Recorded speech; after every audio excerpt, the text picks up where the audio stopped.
WWIII. What up? What's pop locking? In here already. It says 11 people in here. I only see 2. YouTube with the slow drip. What up, Ruth Thompson? That's right. Take your shoes off, god dang it. Like Teddy Pendergrass says, take them off. He was talking about draws, but no draws, just shoes. Yo, discerning. What up, Almighty Sekou? True Knowledge. WDMA. What's poppin'? Fellow martial artist.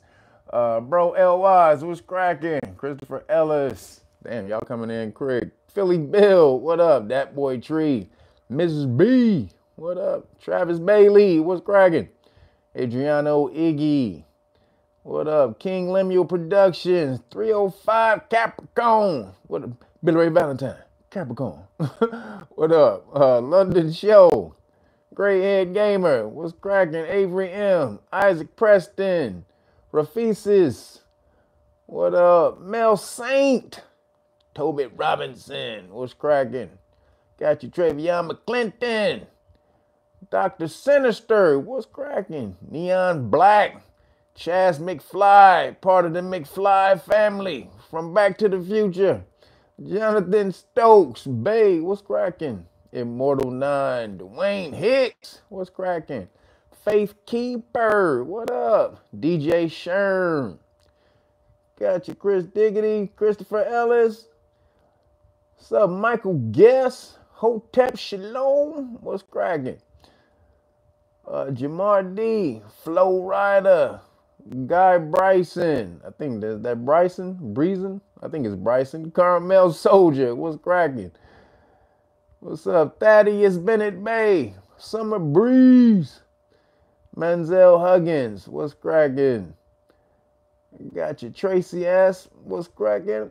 Aaliyah Bay, says Brother Tyrone, you got to call Tyrone. King Samo, what's up? Willie Boylan, Forgotten Black History, excuse me, man, there's a bunch of y'all in here. I ain't be able to get all y'all, man.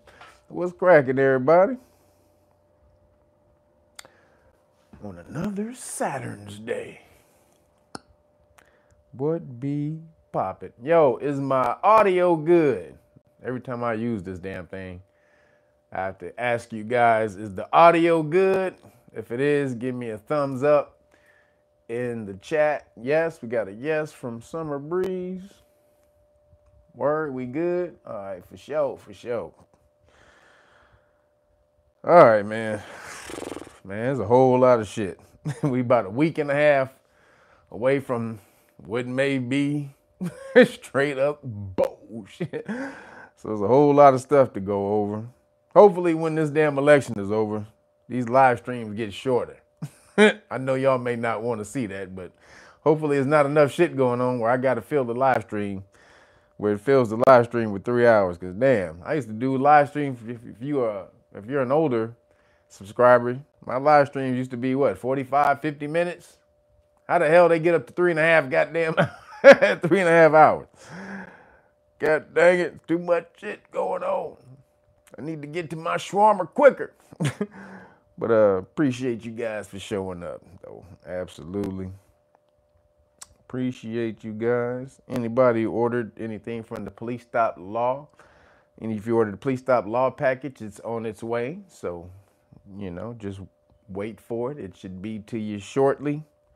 Thank you again for supporting. And if you haven't supported, what the hell you waiting on? Get your ass on over. No, get on over. Know Your Rights. I'm in realnagas.com. This is how you support me. Since they took me out of the partnership program at YouTube, you can't hit the super chat anymore. So you got to support me. We got to let them know that they can't stop us.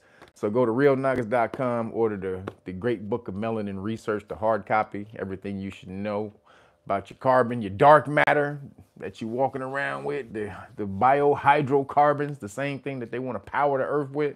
When they talk about drill, baby, drill, they talking about this stuff right here. They going to drill, baby, drill in the ground to get this stuff that you walking around with.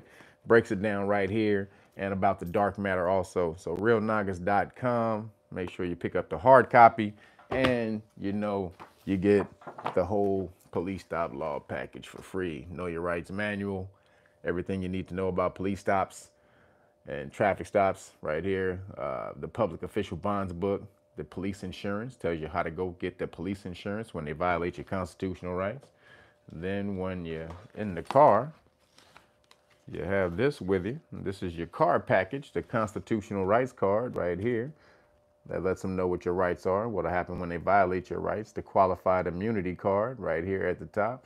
And then the qualified immunity notice lets them know that they lose their shield, their protection if they violate your rights knowingly, and you get them on camera when you tell them they're in danger of violating your constitutional rights. You get them on camera, boom, then you got them. So right here, keep this in your car. You say, officer, I don't answer questions. We're going to talk about that a little bit more later on in the live stream. But man, right here, so you get all this for free, and then you also get the flashcards. Flashcards, police stop flashcards 1 and 2 right here. So you get all of this if you order the hard copy, the Great Book of Melanin Research. So this is how you support me. Y'all want to be able to support me? This is how you do it right here. realnagas.com. Order the Great Book of Melanin Research.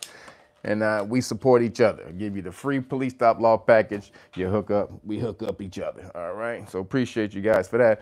Also, if you want to learn the law for free, also any one of these things, the cards, the books, you can get these individually also at realnagas.com, or you go to knowyourrightsfoundation.com. You want to support over there, you can get those things over there as well, individually, as well as the crack scene exemption cards. We have those exclusively at the Know Your Rights Foundation, so you can't get those from my website.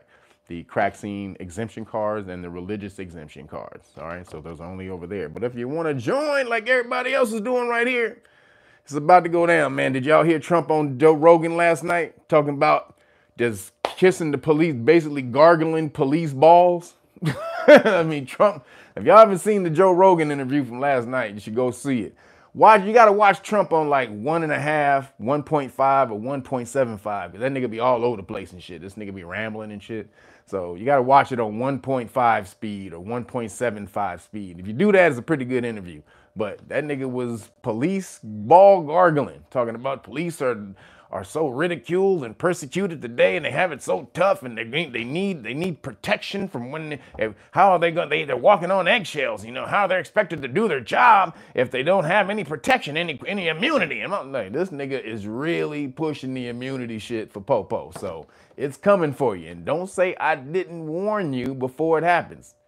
When Trump gets in there, y'all gonna be tripping. This is gonna be good for America, but not necessarily good for melanated people who have not been involved in the system of America, because you're still gonna get smashed by it, because he is going to implement a crazy mash out of police to get everything back in order. And they not gonna discern if you one of the good niggas from the bad niggas. So you're going to have to make them discern, and that's by knowing the law. So knowyourrightsfoundation.org. Get over there, sign up as a volunteer. We teach you for free. For free. A lot of y'all are disrespecting or don't value free because you don't do anything for it. And you think, oh, this is always going to be here for us. No, it ain't. I don't know how long I'll be doing this shit. I'm an Aries. I do shit and I move on to the next one. So y'all better hurry up and get your asses in here before this shit be out of here. I'll be like, all right, nigga, I'm closing this shit up. Nobody else can get in. So you want to get in right now, get over right now, so you can earn one of these beautiful certifications. You take this information and you go teach it to your family, friends, and community. That's the deal. That's the pack that we have. I give it to you for free. You give it to everybody else for free. All right. So make sure you get over there, sign up. And when we send you an email, fill out the questionnaire. Please fill out the questionnaire, then send it back, and then just wait. We will give you an interview date. All right. And make sure that you are a self-motivated. Don't come over here if you're looking for us to motivate you. Sorry, we're not that type. We don't call you, actually make sure you come to class and all the rest of that. No, we need self-motivators. We need the leaders right now to be able to implement this so that we can go out here and teach these kids and the adults as well. Because when MASH comes back on us, we need those people who are going to fight back. We need those type of people. So if you are a motivator, you're a self-starter, and you want to get this going, hit us up. Join your family right here. 1 million Johnny Cochran strong. Boom. Appreciate y'all. All right. No weed juice today because Timmy Tight Top didn't drop off my damn weed juice. Damn it, Timmy Tight Top. You slipping, boy. Got my damn weed juice here, cuz. But if you want the juices, though, please go hit Timmy Tight Top up at 323-776-2587. Again, 323-776-2587. And also for Patreon people, a lot of people hit me up and ask me about status class when you're going over to the Know Your Rights Foundation. Those are two separate things. If you want to earn your status back, that's patreon.com/realnagas. This is how I teach you how to separate yourself from the United States of America, Inc., that government, that corporation. It's not a government.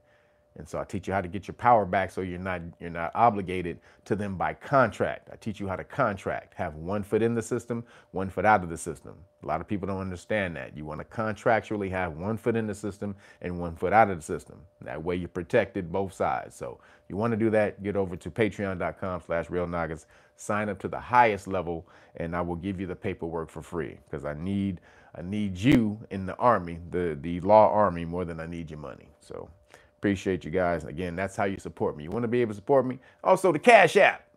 You know, if you can't hit the super chat button, hit the Cash App. What I like to call the shawarma donation button. That's it. Real Nagas, the number 9. Cash App, Real Nagas, the number 9. Appreciate y'all. Ate some good chicken shawarma this week. They messed up one of my orders on the chicken shawarma. We ain't gonna talk about that since they usually do chicken shawarma pretty good. And for the person who asked me about chicken shawarma, it's Pita Cafe in Los Angeles is where you want to get the chicken shawarma. Thank you, Roger Gross. Appreciate you, brother. Says, don't know how long. He says, don't know how long I'm been doing. What you mean? Don't know how long I'm be doing? What does that mean, Roger Gross? I don't know how long I'm been doing. Boy, you better get your damn language up. You better get your articulation up coming in with that Ebonic shit. I don't know what that means, Roger Gross, but appreciate you for the shawarma donation. Also, man, if you want to get the t-shirt, this is my other Beware of Coon Cajuns. Y'all see me up here. Beware of the Coon Cajun. There's a whole lot of them niggas out here. You watch CNN or MSNBC, you see them niggas all damn day, them Coon Cajuns. So, also, a lot of them are Republicans, too. A lot of them Republican niggas is Coon Cajuns, too. But just beware. They come in all shapes and sizes and colors. Democrat, Republican, just beware of the Coon Cajun. If you want, you can wear this out in public, and it's coded, so they don't know what it says. Unless they really looking at it. Coon. Can you see the Cajun upside down right there? So you can get that at realnagas.com, as well as all the other hundreds of t-shirts that I have, Know Your Rights Foundation stuff, hats, hoodies, everything I got over there. This is how you support me, bringing you.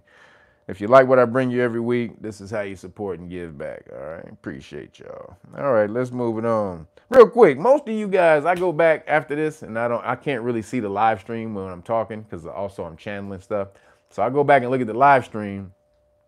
Says I'm tripping. You said don't know how long I be doing this shit. Oh yeah, okay. Yeah, I don't. I be, you know how much shit I done created, how many businesses I've created and shit. Nigga, I don't know. I'm an Aries, nigga. Sometimes I may just move fuck on. If shit ain't popping, I move on. But you guys are really coming in. You guys are really doing this, and I'm teaching you guys. So you guys really want to learn this. So I'll be with this for the long haul. But I go when I finish doing this, I go back later on at night or the next day, and I look at the live stream, and you guys are hilarious. I've told you this before. You guys are hilarious. I mean, goddamn, y'all are some funny people. However, I got to say, the person who stood out last week, usually it's like Geechee Dan. I'm going to give Geechee Dan. Usually Geechee Dan is in here. He's the funniest cat in the chat most of the time. He hasn't been here in a minute. But goddamn, last week, some nigga was just killing it. And he gets the chat trophy. He's the chat champion for last week. And that is Roger Roach. Roger Roach, you had me dying last week, yo. Nigga, Yo, you was coming up with the one-liners last week. So shout out to Roger Roche. You win the comedian of the chat, of the live stream, the chat live stream, because goddamn boy, you had me rolling last week. So again, shout out to you, brother. Shout out to you, brother. You funny as hell, boy. I guess I bring crazy people here. Y'all, why y'all, you got the vibe with me? Why y'all crazy people got the vibe with me? I ain't crazy. Not a lot, just a little bit. All right, y'all, so let's get it going. So, as you might have heard, did you hear Hezbollah? They hit Netanyahu's house with a drone. Did y'all hear about that? They flew a drone to Netanyahu, but he wasn't at home. They tried to blow up his house with a drone. Apparently he got bulletproof windows or whatever, so the drone basically hit the window. But they testing it. They trying to see what they can get in and what they can't get in, you know what I'm saying? So Netanyahu was talking shit. I wasn't even at home, bitch. They ain't do shit. Netanyahu talking crazy. I don't care, nigga. But he was pissed. So he obviously can't look weak if you attack him. I appreciate you, appreciate you, SBD, Truth Writer, appreciate you. But you know you can't look like no bitch. You can't let somebody send a drone to your crib and blow it up and then you not do nothing, right? Because you look like a bitch, right? You can't look like no bitch.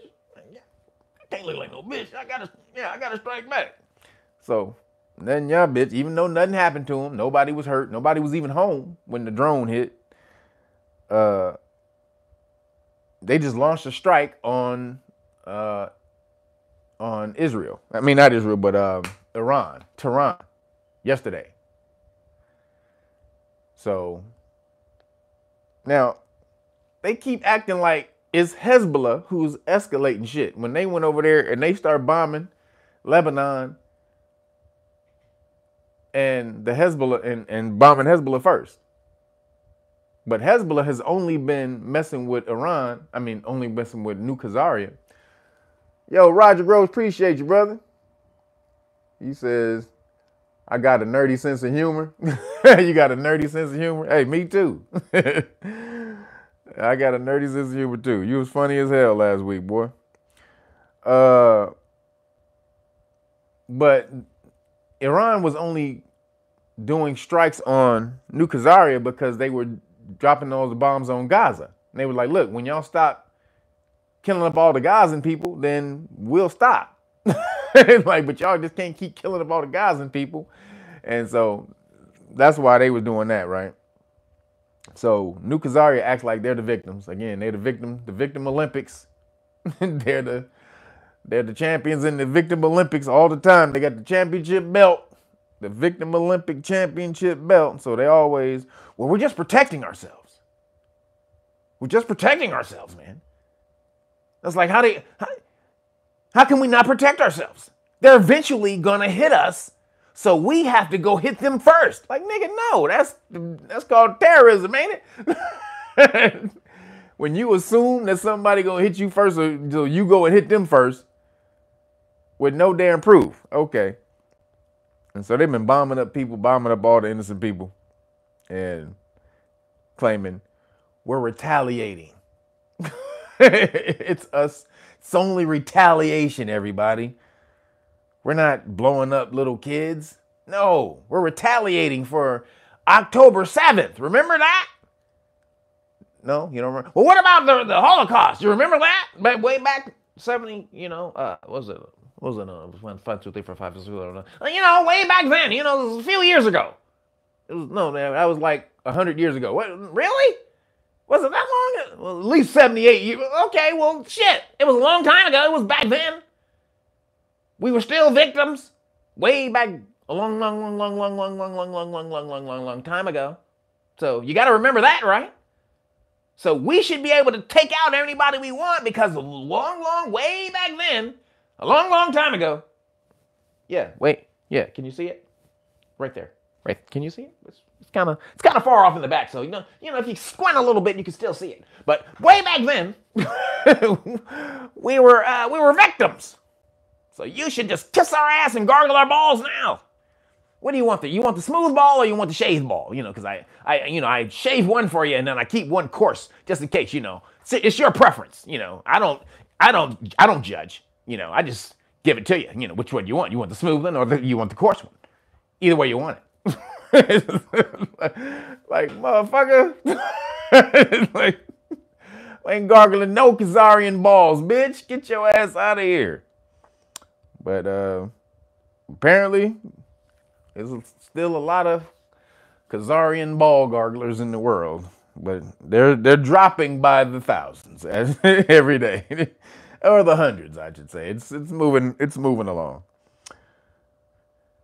But then they put out a video that said, "Don't try to strike us back." Yeah, because they said they hit all the military targets in Tehran, Iran. And they said, "Hey, all right now, motherfucker. That's it. That's a wrap. Don't try to hit us back, bitch. Yeah, I know we hit you first, motherfucker, but don't. We hit you first. You wasn't supposed to hit us back. So then since you hit us back, we had to hit you back, but then they don't think that's it. You know what I'm saying? You take this ass whooping and take your ass to sleep.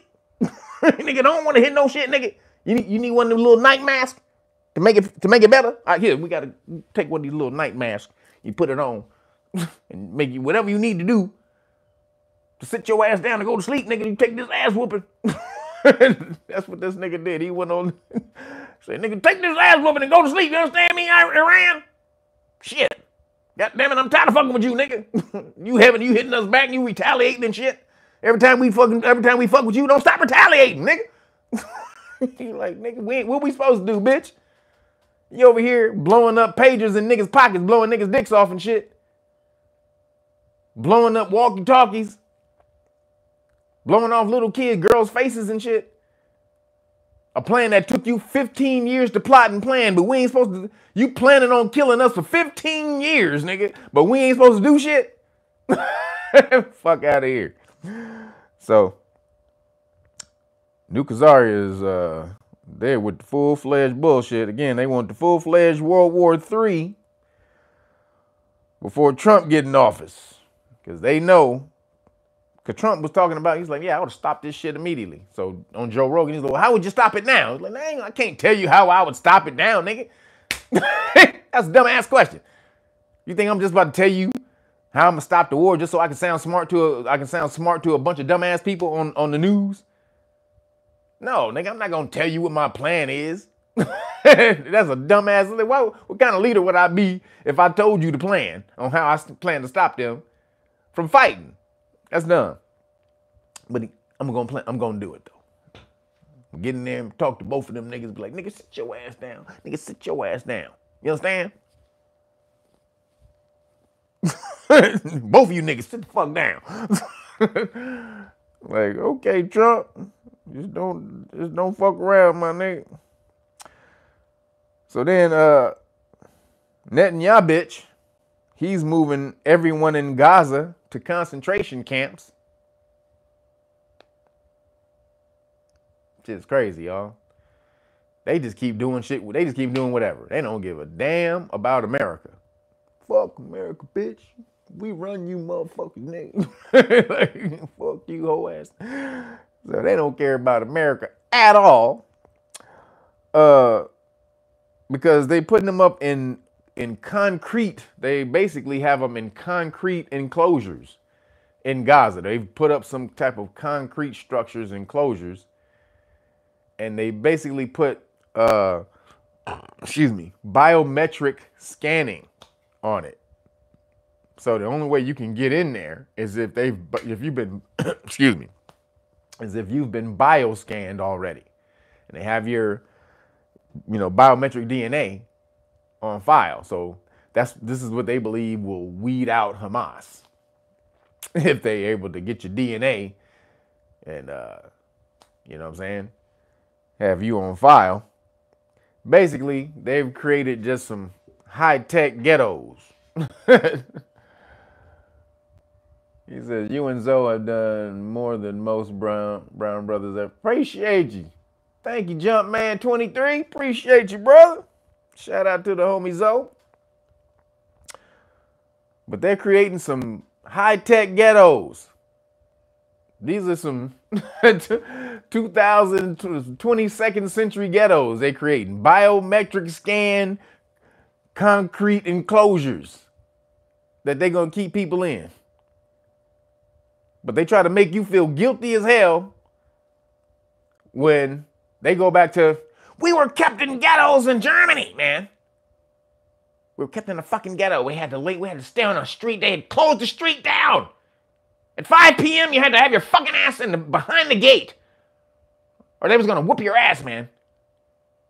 That's what they did to us. So you need to feel sorry for me now because that happened 80 years ago, man. Well, did it happen to you? Or did it happen to your grandmama? Well, nigga, don't worry about that. My grandmama is me. And I'm my grandma. I am my grandfather. I am my forefathers. Whatever happened to them happened to me. Isn't that what the black people say? Isn't that what you black people say? Well, shit. Slavery happened fucking how many hundred years ago, but you motherfuckers still act like you were still slaves? So I don't want to fucking hear that shit. This is the argument they're going to give. I don't want to hear that goddamn shit. Wasn't you motherfuckers slaves like 400 years ago? But why the fuck do you still act like you're slaves today? So if you can act like you're still slaves today, we got our asses whooped and thrown in ovens today. Well, 80 years ago, but it felt like today. You ever hear the humidity when you go outside and it says it's 78 degrees, but it's with the humidity it feels like it's 95? Well, shit, it feels like we were in the ovens today. With all this goddamn anti-Semitic rhetoric, we're not taking it. And this is how Netanyahu is going to change the world. He's about to take over Gaza, and they're holding conferences. They're called the Resettle Gaza conferences. See, now, at the beginning of this, I told you about the whole plan was to wipe out that whole area and bring in the Ben Gurion Canal, right? The canal that runs both ways in order to subvert the Suez Canal, right? Because Egypt has control over the Suez Canal, so they can block that shit all the time they want. They can demand all these tariffs and taxes and shit from Israel. They can really halt shit, right? And so that's pretty much the main way goods get around through the world, the Suez Canal, right? So they had to build another one, right? So this was the whole plan. When to wipe these niggas out, get the gas, get the oil under Gaza, allegedly, and build the canal. So now they're in that phase of the plan. Now they're starting to resettle Gaza. This is the conferences they're having. So they were trying to act like, no, we're just trying to take out Hamas. Hamas is underground. They live among the people. So we have to go take out the people because Hamas lives among the people. You mean the same way you have your weapons in the middle of the city in high-rise buildings next to goddamn a yogurt shop? Nigga, don't you got your main military operation building right next to a goddamn falafel shop, nigga? On the street, in the middle of your street? Yo, appreciate you. Thank you, Roger Gross. You said you would boost. He said I would boost SNL ratings. No, I wouldn't. No, I wouldn't. But appreciate you though, brother. So, the Resettle Gaza Conference, basically laying out their plan that they had all along. So in these conferences, they're talking to new Khazarian people who will go resettle Gaza. And these people say they have the right to do it because the Torah says so. It's in the Torah, man. It's in the Torah. Chapter 2. You see it? Section 2, section 2.5. Go down 3 paragraphs down, right there, and starting in the 8th paragraph, right there. Yeah, right. Yeah, just go. Yeah, don't look at that other shit. Yeah, just go down there. Yeah, it's right there, man. You need it? You need a magnifying glass. You see that? It says right there in the Torah, we can do it. We can take them out. Nigga says in the Torah, it says it's ours. Just like in 48 hours, in Trading Places, when the Dukes lost all their money, then nigga, we started this exchange. We built it. It's ours. Mr. Duke, you owe $397 million. There's no way we have $398 million in cash. They founded this exchange. It's ours. Well, that's what they said, the Torah. The Torah said it's theirs. It's their land, and they can do it. They also said this is what they said, we should smoke them all, because I had to change the words for YouTube. They also said we should smoke them all, if not kick them out. So if we don't kick them out, we need to take them all out. Do one or the other. What you nigga, you want a foot in your ass?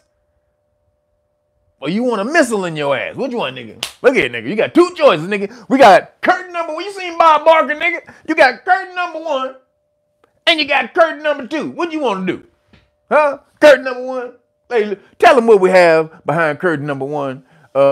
Miss Beautiful Model, for the Price is Right. Well, right here we have a beautiful, nice, wide Stacey Adams shoe. It's polished. Did you see? It has the nice designs on the shoelace, right around the shoelace, and right up under the sole, it has a nice little padding.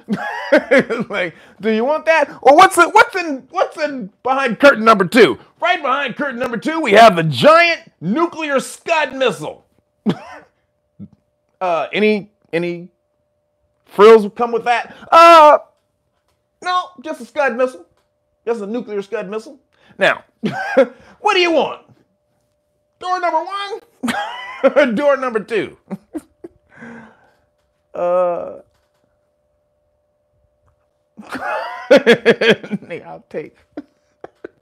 take door number one, please.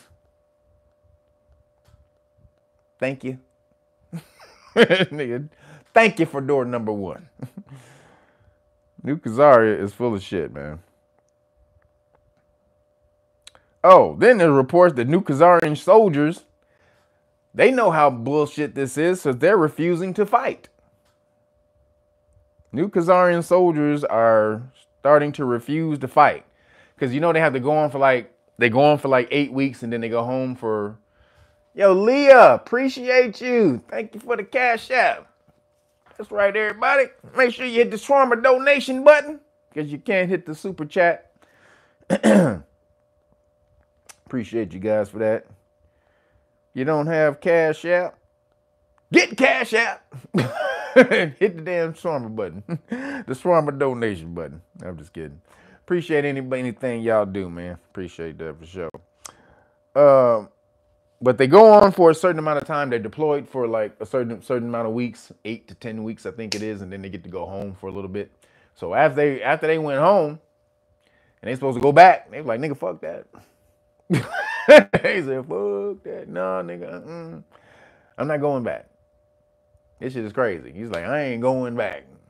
This is bullshit, what y'all got us doing over there. So, okay. So, one Khazarian soldier who drives a bulldozer over there in the war, he said he can no longer eat meat. He went vegan because of all the people he's run over with the bulldozer. And all he said, when he runs them over, their guts and stuff starts just popping out and everywhere. He just looks like just grinding up meat. He said it looks like just grinding up meat. So it disgusted him and he started throwing up and shit. And he was like, yo, I can't do it. He went vegan. So people are refusing to go back. They're telling Netanyahu, fuck you, eat a dick. EAD, Netanyahu, bitch. I'm not going back. So, you know, these people, they get these people because they indoctrinate them. They bring them up in the IDF. So they're kind of brainwashed, which is why they think a lot of this stuff. They bring them up showing them movies and classrooms and stuff like that. They teach them how the Palestinians are the worst evil, terrorist you know, bringers of terrorism, you know, the worst killers of the new Khazarian people. They're the biggest enemies, all this. They bring all this, they just show all of this indoctrination in school. And it's around the city the whole time that these people are alive. So when they get into the IDF and they actually go fight them, then think of all the shit that they've been pumped with in their mind. But even that, even though they've been pumped with that, they see how evil Netanyahu bitch ass really is. He is not going to give up. He wants to, first of all, he really wants to wipe out all the Arab nations over there, or at least most of them, maybe except Egypt. But he wants to put Egypt under his boot. But they want to wipe out all the Arab nations over there. So he's not going to wipe out Saudi Arabia or Egypt, but all the other ones. So he wants to wipe out Iran, you know, Gaza. I think they want to wipe out Qatar too, but Qatar is super rich. You know, so what they say is so the new Khazarians can feel safe. They want to feel safe. Yeah, we need to feel safe. We don't feel safe. Okay, nigga, that's because maybe because you are trying to destroy everybody's goddamn economy around the world. Are you trying to control it? You trying to make everybody kiss your ass and gargle balls? Smooth or the one with hair? Like, doesn't matter. You're trying to give people a damn choice, nigga. You can gargle the smooth ball. Look, man, I gave him a choice. Fuck, man, what do you want? What else do you want? Like, I'm not gargling shit, bitch. And so that's what other people, when they stand up for themselves, then all of a sudden they the biggest enemies. They the biggest terrorists and all the rest of it, you know. Standing up for yourself is terrorism. Did you know that, guys? Did you know that sticking up for yourself is terrorism? Did you know that? Well, shit, y'all niggas better get on the goddamn good foot. You better get on the ball. Understand? Sticking up for yourself is terrorism. It's the big T. Don't you do it. A person got the right to come smack you in the face. You understand? Then slap you on the other side of your face. Then choke your ass out and say, motherfucker, you understand me, motherfucker? And you better not do a goddamn thing. Or you are a terrorist. You better let them beat your ass. So, the Khazarians are with the bullshit as always. And they're trying to bring the world into a war that America is going to have to wind up finishing. And so hopefully it doesn't get to that. Moving along, Candace Owens is in Kamala's ass. Probably not Kamala wanted. But goddamn, Candace Owens?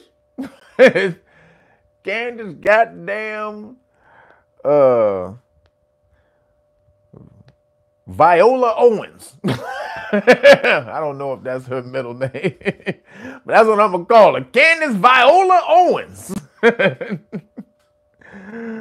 She is in Kamala's ass, y'all. Jesus Christ.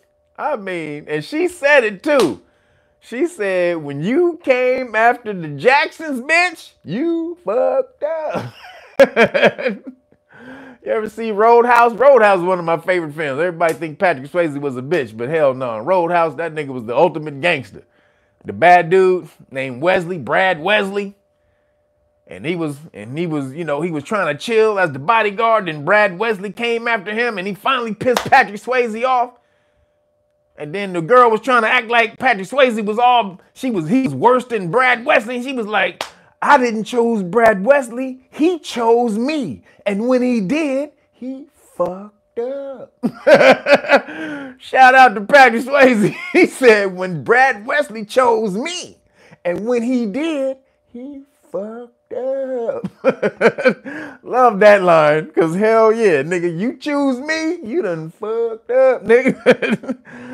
So when they chose to go after Janet, they fucked up. So Candace done found a Japanese dude. The Japanese guy's name is Yoichi Shimatsu. Say that 3 times fast. So Yoichi Shimatsu is an editor of the Japanese Times, or the Japan Times.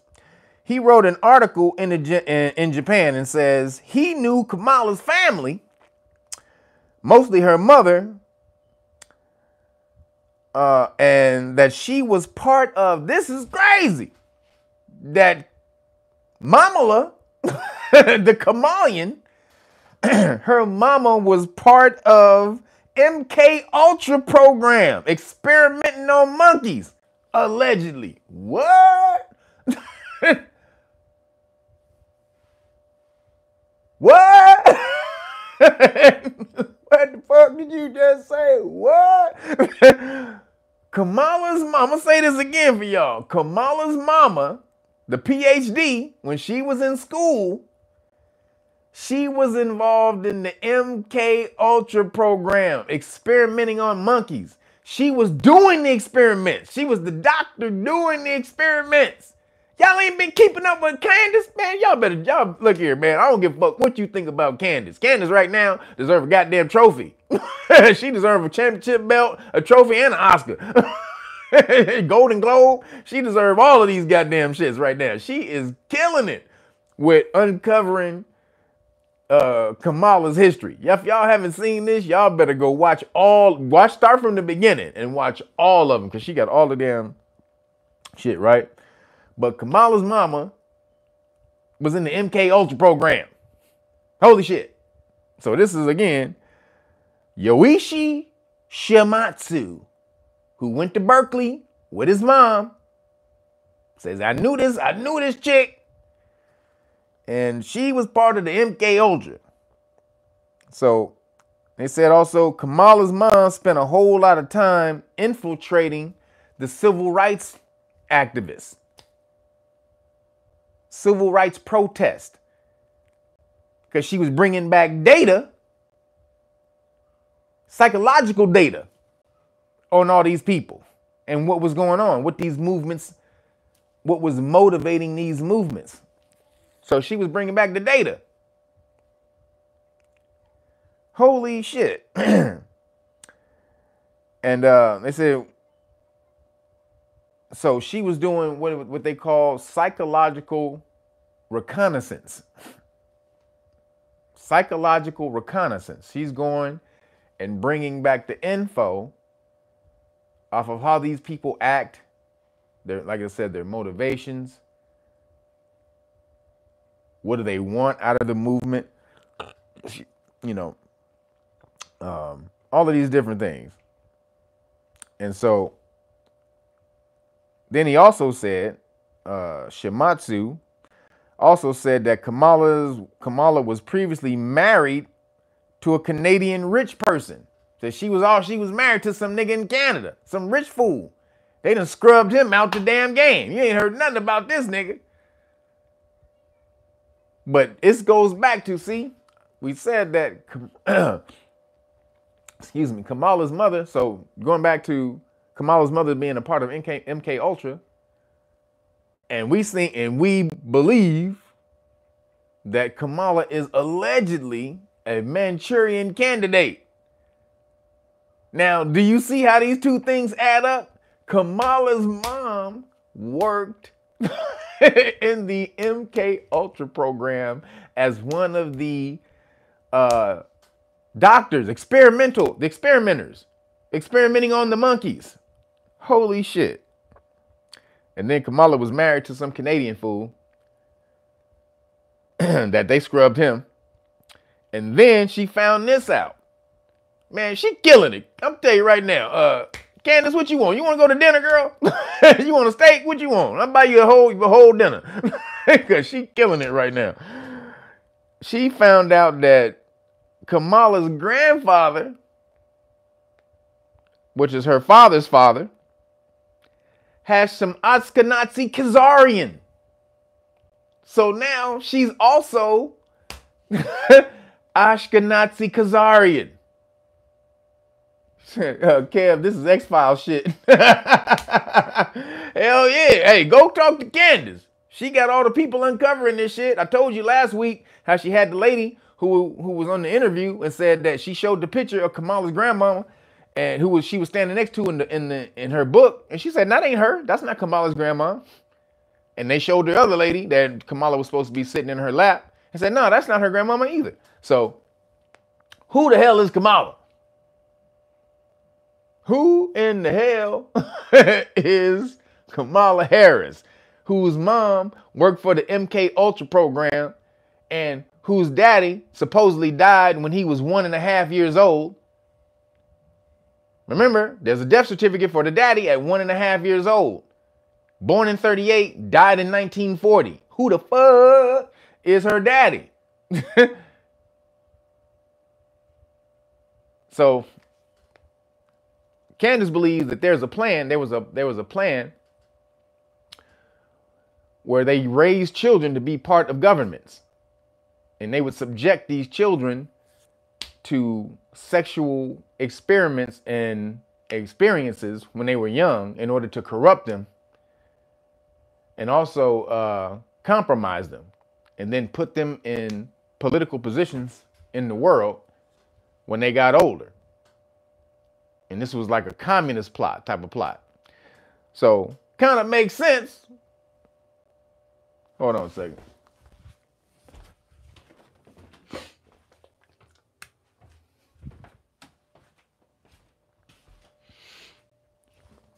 So it kind of makes sense when I tell you about what else she came up with. So before I get to that, though, did you see how she ran to the black church? And she was getting prayed over and hold on to Shaboka. Hold on to Shaboka. Hold on to Shaboka. Lord Jesus, Lord, please bless this woman, this goddess woman of ours. And they start trying to speak in tongues and shit. Conceptual elixirs, thank you, brother, for the shawarma donation. Appreciate you, man. For the day they got the good shawarma, today and tomorrow. But I appreciate you.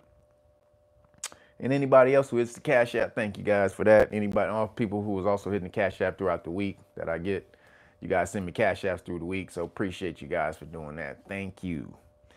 Because I damn sure use them on that chicken shawarma for sure.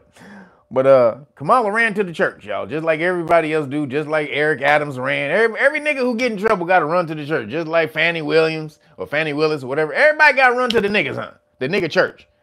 They got to get the whole goddamn choir behind them and shit. When they, I didn't do anything, and the Lord knows they just wanted to persecute a black person. A black woman, a black man. They just go running every goddamn time. The black people just got to be persecuted. Lord Jesus, please just don't do they just, can the church say amen? Amen. So Kamala she went to go get the amen from the black church. And now she's Hindu, y'all. Remember, Kamala's Hindu. But apparently Hindu, Baptist, same thing. You know what I'm saying? You know, if you kind of squint, you squint a little bit, you know what I'm saying? Put one hand over your eye, squint this eye, roll that eye around a little bit. They look like the same thing. Same exact thing, my nigga. I don't know what the hell you tripping on. Well, you ain't doing what I'm telling you. Look again, man, I told you. Put one hand over your eye, squint this eye, roll it out around a little bit, and you can see it. So when she went to the black church, she went to the black church 2 days after she was at her rally, and 2 people at the rally said, Jesus is Lord! Jesus is Lord!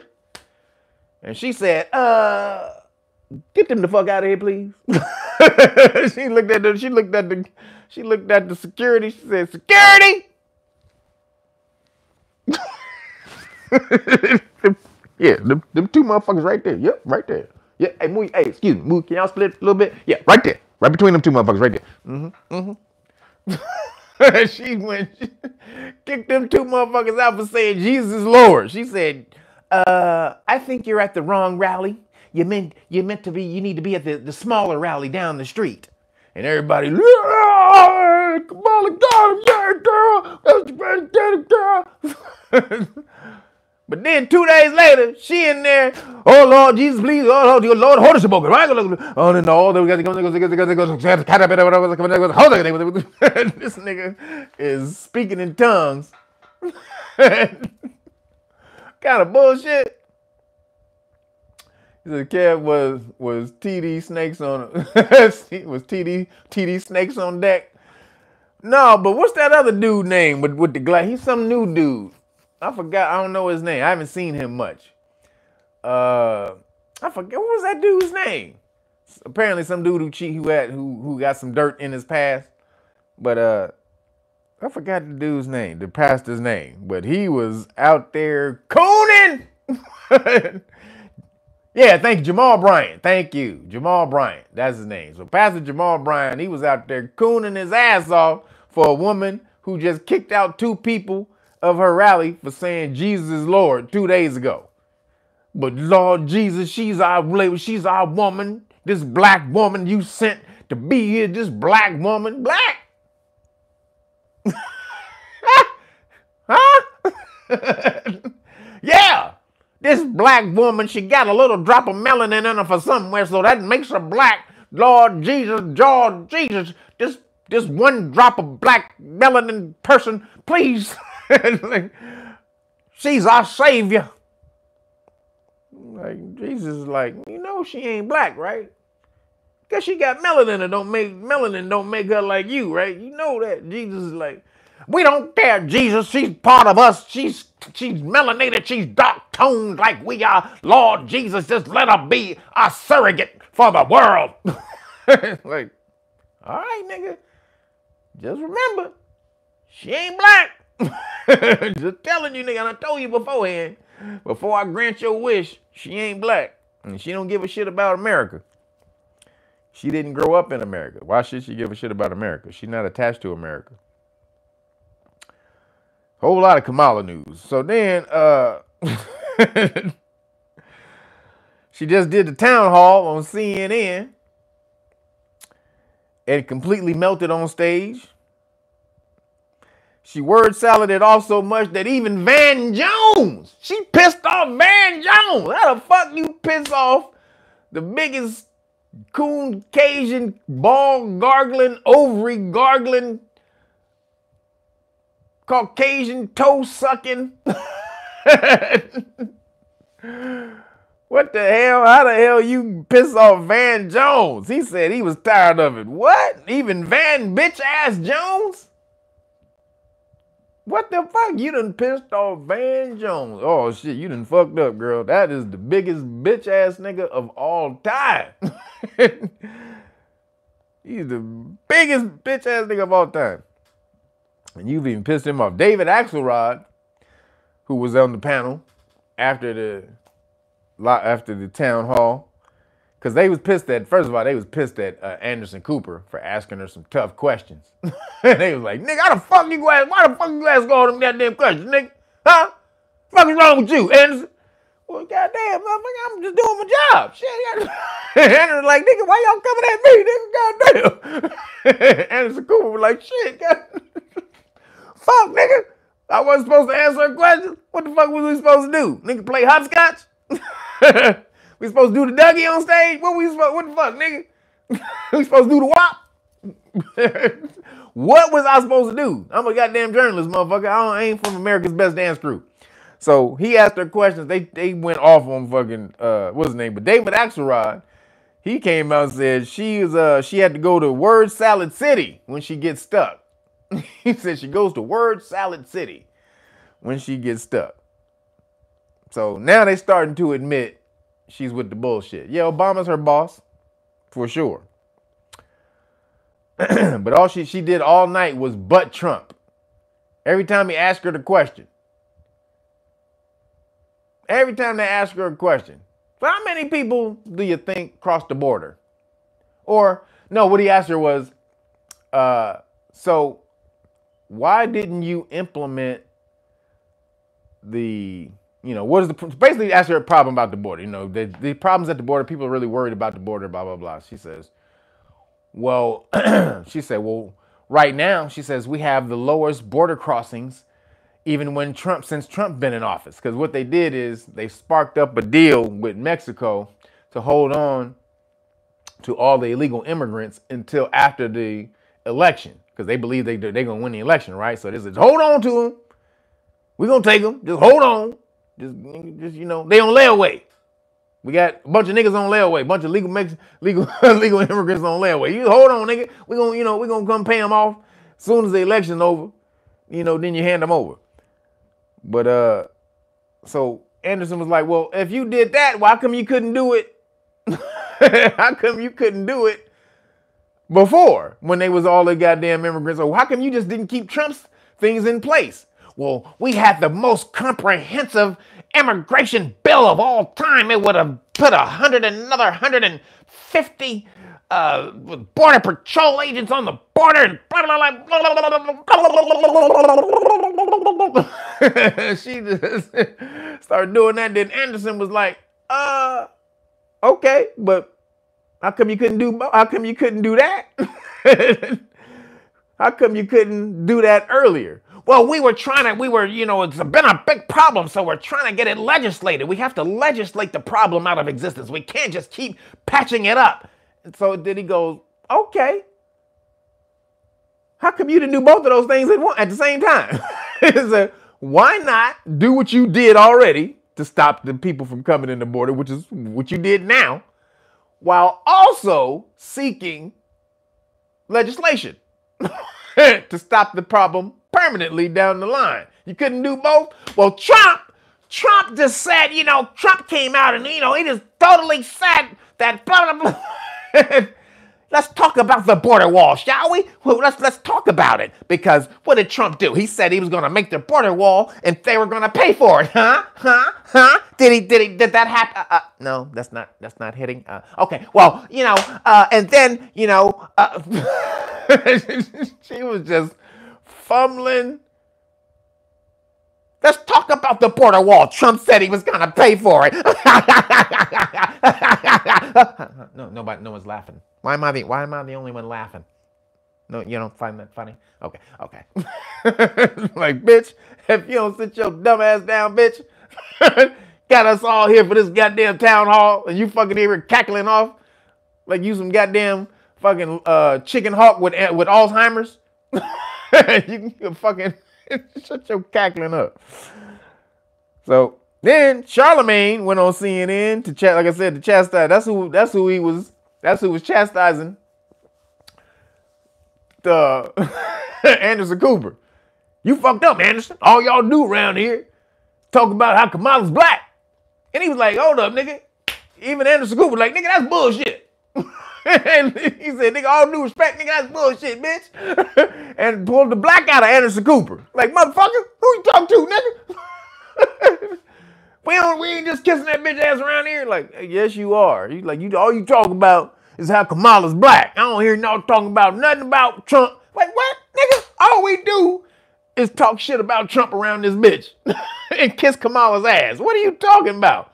Well, I don't hear it. Me, that nigga, that's bullshit. Shout out to Anderson Cooper. That nigga said bullshit right on camera. And they played it too. He said, that's bullshit. They didn't bleep it. Anderson Cooper was pissed. Don't be coming at Anderson Cooper, nigga. That's a motherfucking gangster gay nigga. He one of the gangster gays. So, goddamn. Also, then it said CNN, he went off on her for asking her tough questions, or Charlemagne went off on Anderson for asking tough questions. Like, that's not his job. As a reporter, he's supposed to kiss her ass all night.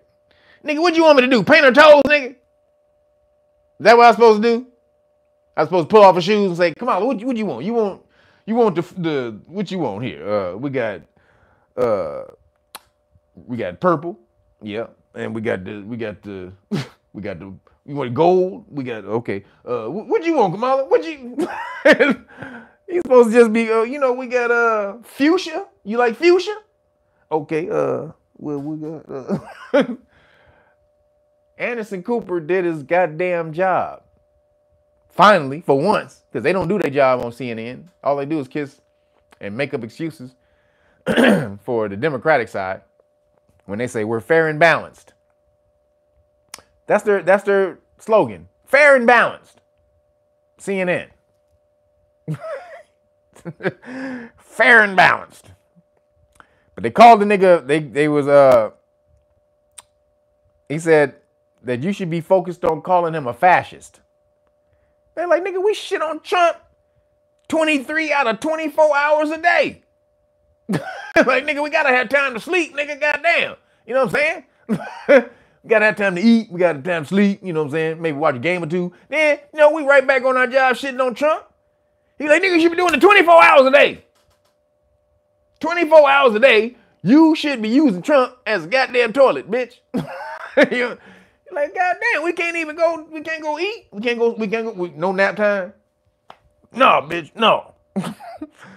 So apparently CNN is not shitting on Trump enough and shouldn't have backed Kamala. I mean, shouldn't have backed or shouldn't have asked Kamala those tough questions as they did, which is crazy. CNN is only 2 inches better than nigga. They like 2 centimeters better than MSNBC. So Charlemagne lost his mind because they got like a hangnail. Like that little hangnail that be on the edge that you be scratching shit when you rub across you be scratching. If you try to rub your girl, you get like, oh, nigga, when you cut that nail, that little CNN is that little hangnail better than MSNBC, and this nigga had a problem. God damn. So the fix, they trying to put the fix in for Kamala, but it ain't working. So then Candace Owens again, still on Candace. Did you see Judge Joe Brown on Candace Owens? God damn. Yeah, MSNBC be gargling. Be straight up gargling. But man, did y'all see the Judge Joe Brown? And let me tell you something. When you watch slow people who talk slow, I'm telling you, watch it on 1.5 speed or 1.75. It'll change your life. You got to watch Judge Joe Brown on 1.5 or 1.75 or your ass will die till this nigga finish telling his one story. Nigga, you'll be a goddamn skeleton and he's sitting in your chair listening, trying to listen to Judge Joe Brown get to the end of his goddamn story.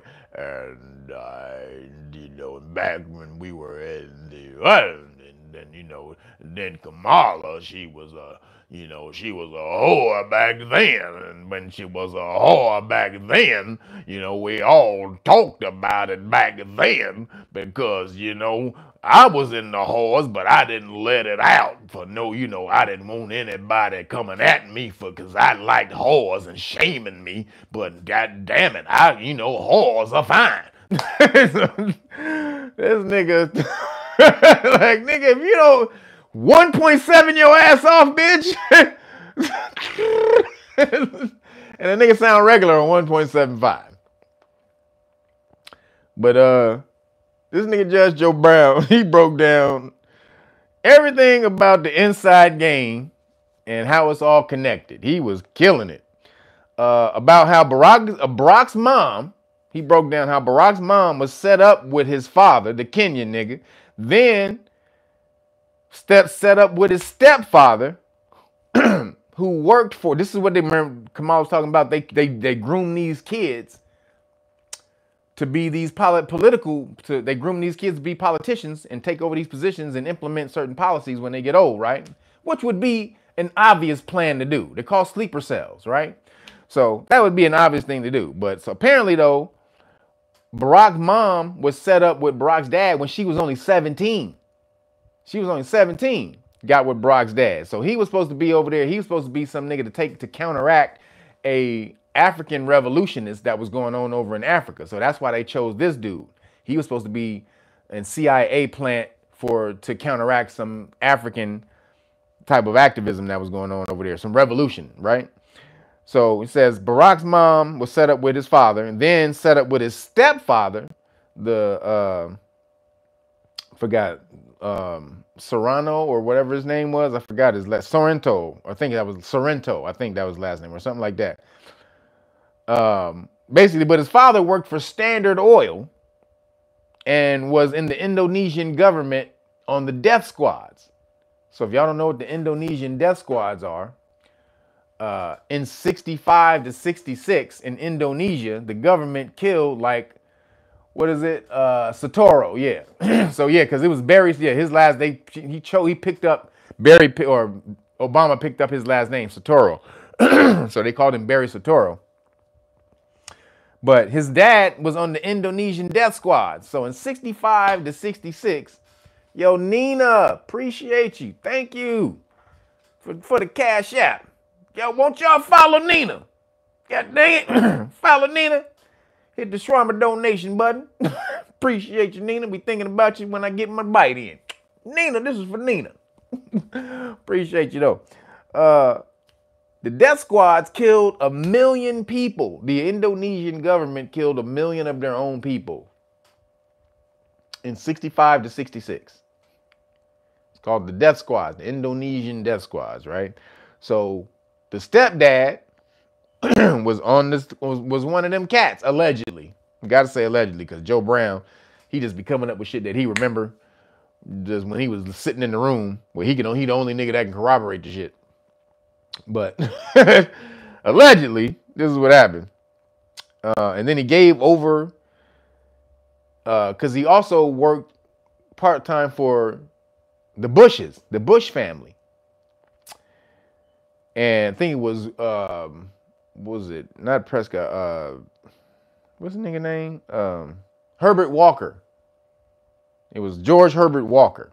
No, Herbert Walker. What was his name? Wait, what was the fuck this nigga name was? I think it was just Herbert Walker, because George Bush was named after him. The daddy Bush, the president. So he worked for this dude, Herbert Walker Bush. And they sold when he was on the Indonesian government, he was working for the Indonesian government. He worked as what they call like a land surveyor or something like that. But what comes with that is oil rights. They were in charge with the oil rights. So he was giving over the oil rights of Indonesia over to the Bush family. Yeah, George, no, that's the daddy, George Herbert Walker Bush, but he was named after his uncle, I think, which is Herbert Walker Bush, not without the George. And so that dude is, I think, who he worked for. And so they was giving over the oil rights of Indonesia to the Bushes. Because Barack's grandfather is George H.W. Bush's cousin. So I'll say that again. So, so George's grandfather, which is his mom's, Bush's or Barack's mom's father, which is Barack's grandfather, is George H.W., the president's cousin.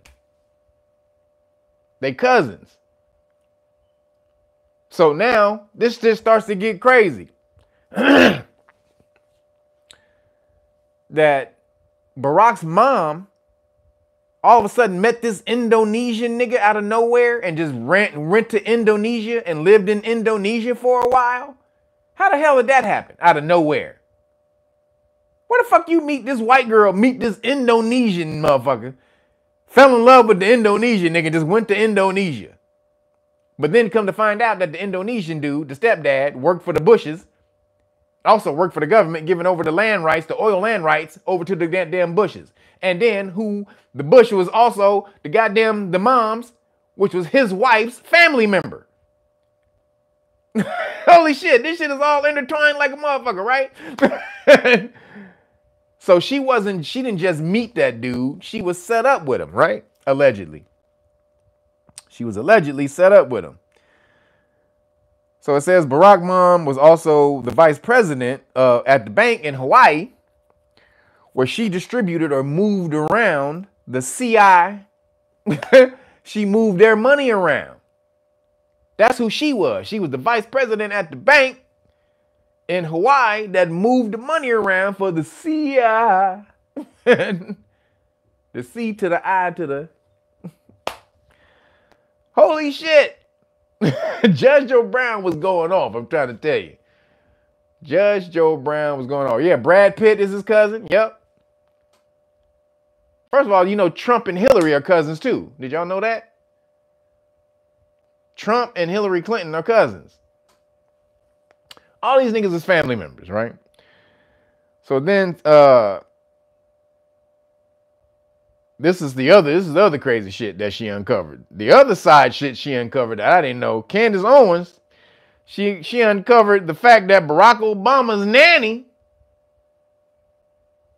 was a Decepticon in Indonesia. A tranny a tranny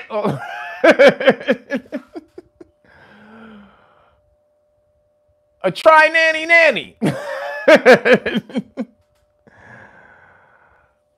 What the fuck? Yes. And this was actually old news. I didn't even know about this shit. They did a story on it. I think on CNN did a story on it. Yes. Was a transformer nanny. Barack Obama's nanny in Indonesia was a transformer. Now it's all starting to come clear. I can see clearly now the rain is gone. I can see all the obstacles in my way. It's starting to come clear, Gay Rock. Why Barry is who he is.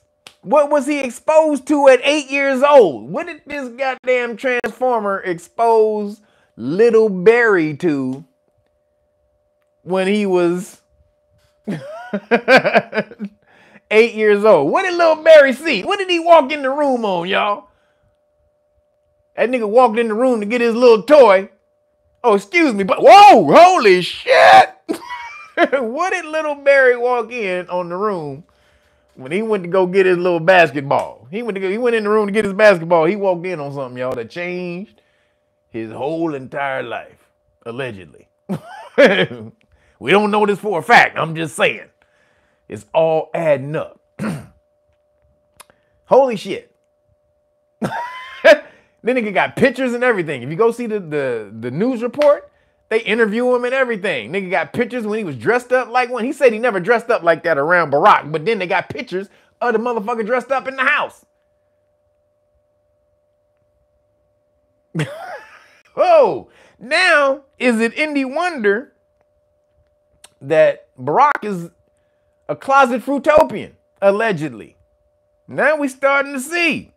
And the first thing he did, or the second thing he did when he got into office, was legalize fruitopian marriage, or the alphabet marriages, right? That's the first thing he did when he got into office. This nigga been undercover the whole time. He had been undercover the whole goddamn time doing this shit. Goddamn.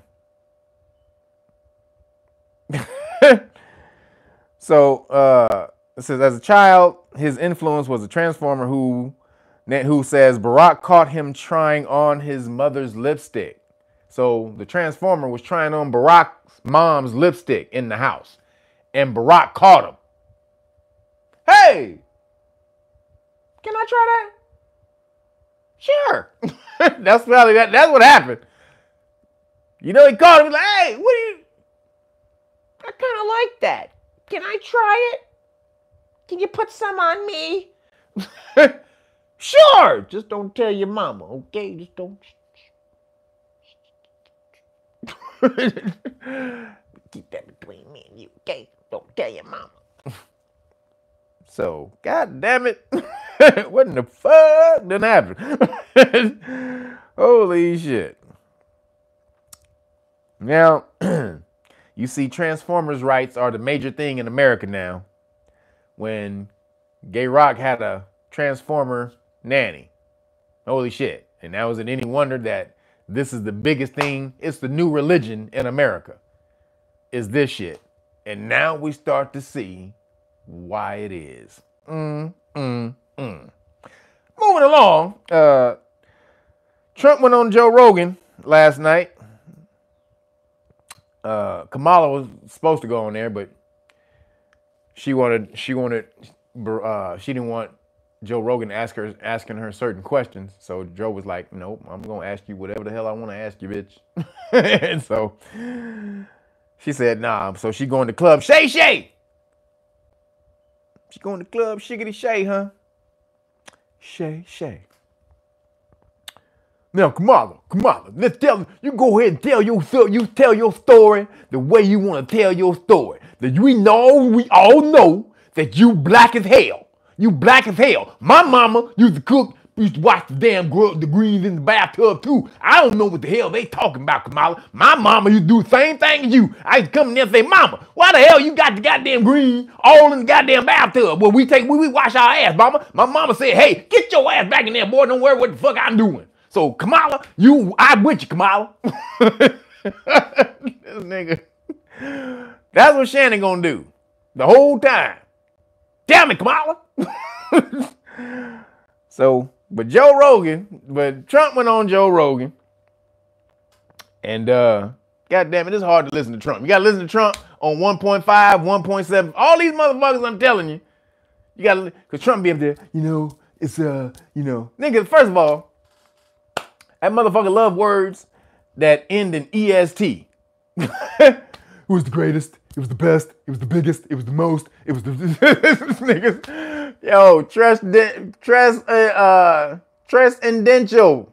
Appreciate you. Thank you, brother, for the cash, for the super chat.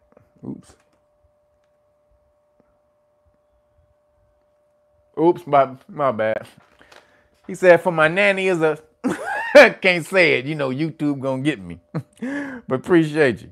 But Trump love, again, everything that end in EST, this nigga love. We were the greatest, we have the most, we have the biggest, we have the funniest, we have the widest. Like, nigga, just go ahead and adopt the word, the letters EST and put it on the last name, because nigga, this is all he is. But he was dropping some good shit about the economy though. Yep, the tallest. He's the tallest. Pick an EST word. Nigga, Trump got it. This is all he is. He own it. God damn, like nigga, you got stock in EST. But not ESG, EST. But he was breaking down some economy shit though. And Kamala could never do this. This nigga was on there for 3 hours just talking, right? Kamala can never do that. But Trump is a Gemini. So he said the clearest, the clearest, the Donaldist, the Trumpist. Y'all niggas is funny. The Donaldist, the Trumpist. That's hilarious. But he was breaking down some economy shit though. He was killing it when he jumped on them tariffs. And was killing on them tariffs. And then he said he broke down one story with Macron, how they was trying to get a tariff taken off of American goods that was over in Italy. And he was saying that his people couldn't do it. They kept telling, man, we won't do it. They don't want to negotiate, blah, blah, blah. Yo, Kenta, thank you for the cash app. Appreciate you. For the Charmer donation. Appreciate everybody who hitting that button. Make sure you hit the cash app button because they don't let you hit the super chat no more. They jacked me. They put me in YouTube jail. Still in YouTube. I'll be in there for at least another month. But I don't know if they're going to put me back in the monetary program, though. But because I have to delete all my videos. So if I delete all my videos, which I'm going to do. And again, that dude, Q. Please, Q. Talked about it last week. You said you recorded all my videos. Hit me up, man, so we can talk about, how many videos you have, and I can get into the Google Drive that you have them on, so I can fully delete these. All right, appreciate you. But so when he got into, he was talking about Macron, and he said the people called Macron to try to get some tariffs taken off, some taxes they were putting on U.S. goods to put them over in Italy. And he said he couldn't do it. So he said, fuck it, I'll do it, right? So he calls Macron and he said, yo, McCreasy, my nigga, take the goddamn taxes off the goods, man. sorry, sir, we can't, it's too late. It's already done.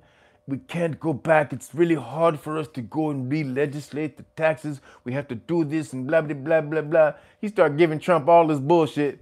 Trump goes, all right, motherfucker, I'm putting 100% tax on all the wine that Italy ships over here then, bitch. You understand? Ain't nobody gonna buy your goddamn wine if I put 100% tax on the wine and you gotta raise the goddamn wine. Everybody gonna buy everybody else's shit. He said 2 minutes later, this nigga hit him back, was like, all right, nigga, the tariffs is off. My Cash App is Real Nagas, the number 9. So Cash App, Real Nagas, the number 9. So appreciate you, Bay L. But he said, nigga, if you don't take them tariffs off, I'm putting a tariff on, 100% tariff on all the wine shipped over from Italy, bitch. And that nigga Macron said, hold on, let me go talk to some people for a minute, man. Hold on, brother. You know what I'm saying? Maybe I spoke too fast. I didn't check with everybody. So let me go check with everybody. I'll get back with you. Hey, this nigga came back. He said, call him back 2 minutes later. 2 minutes. Hey, my nigga, tariffs is off, dog. Tariffs is off, cuz. That's what I thought, bitch. That's why you need Trump in office. I don't give a fuck how much you don't like him or you don't like what the fuck he say. What does he do? What does he actually do? Because he say a lot of bad shit that he don't do. But he does a lot of good shit that he never says. Which is crazy shit. He says a whole lot of bullshit. He's a Gemini. He talks shit all the time. That's his thing. Geminis talk a whole lot of shit. And a lot of the stuff they say, they don't do because they talk a lot. Now, a lot of the stuff they do say, they do. But because they talk so much, they say so much that they can't possibly do all the shit that they say. So some of the stuff they don't do. And so Trump, when he says a whole lot of bullshit, he gets hyperbolic. He never does all of the negative shit that he says, but he does a whole lot of good shit that he never actually talks about. Like they came out a story about this nigga had a flat. He was rolling in his limo, and the limo got a flat. And so the driver, he was on the side of the road and they needed some assistance. And so he flagged down a dude on the road, and the dude pulled over, him and his wife. They pulled over and helped him with the flat. They fixed the flat for him on the limo. This nigga Trump pays off this nigga's whole house mortgage and didn't say nothing about it. And they had to pull up the story. They had to go find the story. He never said one word about it. But this nigga paid off these people's mortgage for fixing his flat tire on his limo. Yeah, he released a whole lot of niggas from jail, for sure. People who had double life sentences for non-violent drug offenses. Double life. Some dude just came out and said he did a video. And said because of Trump, he's out of jail right now. He had a double life sentence for a non-violent drug crime. And they gave this nigga double life. And Trump let him out of jail. So he does a whole lot of shit that he never talks about. But that shit with Macron was funny as hell. So then he went into no income tax. Trump is going to try to get income tax wiped off. Now, he ain't never going to get that popping. But goddamn, I love the ambition, Trump. I love your ambition, my nigga, because income tax is illegal. So he has a big chance of being able to do it if he can just prove how the income tax is not lawful. So it's not hard. So if the president does this, works to prove that there is no law that requires you to pay income tax, that can really stick. And so he broke down how in the late 1800s, America was rich as hell and we had no income tax. But we had a bunch of tariffs. All the money that America made in the 1800s, the late 1800s, was from tariffs. And he said, we was rich as fuck. So he said, why the hell we give up the tariffs? That don't make no goddamn sense. Why did we give up the tariffs? So, hold on. God damn, I like.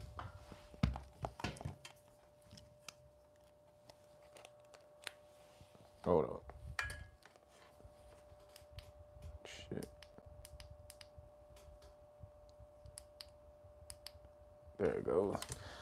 Keep kicking this damn light out. Sorry. So that was funny. So he wants to get rid of all income tax and just do tariffs. Nigga, I am all for it. Trumpity Trump. Nigga, knowing. Now I don't pay, again, I'm only in for it in theory, because income tax don't necessarily affect me like it affect most people. Excuse me, but if you pay income tax, y'all niggas should be like, what? What? So apparently, obviously, Trump hates taxes. But so they try to come out and say about it. So not all of your money doesn't go to pay off the debt. All of your tax money doesn't go off to pay off the debt. So they have to tax you for the debt. So you can't get rid of taxes because your taxes go to pay off the debt. So he's going to try to use tariffs though to do it, which I don't know if that's going to work. But so your taxes, so it's like a third of what America makes every year goes to pay the debt, like $1.5 trillion or something like that goes to pay off the debt every year, which is crazy. $1.5 trillion just to pay off the debt. Now, it used to be all the money, but they couldn't keep doing it like that and borrowing from the Fed. So they said, all right, well, look, we'll just use part of the money that we get in under the GDP. We'll use part of that money, a third of it, and then we'll borrow the other 2/3 from, we'll keep the other 2/3 for government shit and then borrow what else we need on top of that. But, man, he is killing the game with the tariffs. So I'm with it, nigga. No taxes, Trump. People stood up last night, was like, hey, this nigga Trump said no income tax, bitch. Huh? So if he pulls that off, that's going to be some shit. So a week and a half from the elections, though, and they pulling out all the stops on Trump, man. They are pulling them all out. So they got allegations that he didn't want to pay for a Mexican-American soldier's funeral after, she got killed over in, I think, Afghanistan or somewhere over there. And he found out the cost. They said, so this is supposedly, allegedly a report from somebody who was there in the room that said Trump, when he found out he got the bill from the cost of what it was going to cost to bury the lady, the girl, it was $60,000. And so apparently, allegedly, Trump said, $60,000? It don't cost $60,000 to bury a fucking Mexican. Now that's what he said. Now, allegedly, that was a quote from what he said. It don't cost $60,000 to bury a fucking Mexican. That's what he said. So that's allegedly what he said. But then people who were in the room at that time, two people who were in the room during that conversation, they both came out and said, that didn't happen. We didn't hear that shit at all. Where did it happen? So now the report came out in a newspaper called The Atlantic. The Atlantic is owned by Steve Jobs' widow. And so she's a lifelong Democrat and a friend of Kamala Harris. Being up there in San Francisco and all that. So they're friends. Kamala Harris and Steve Jobs' ex-wife are friends. You know who else Steve Jobs' widow is friends with? Y'all know who else? Which says this is a little suspicious. She's friends with Ghislaine Maxwell.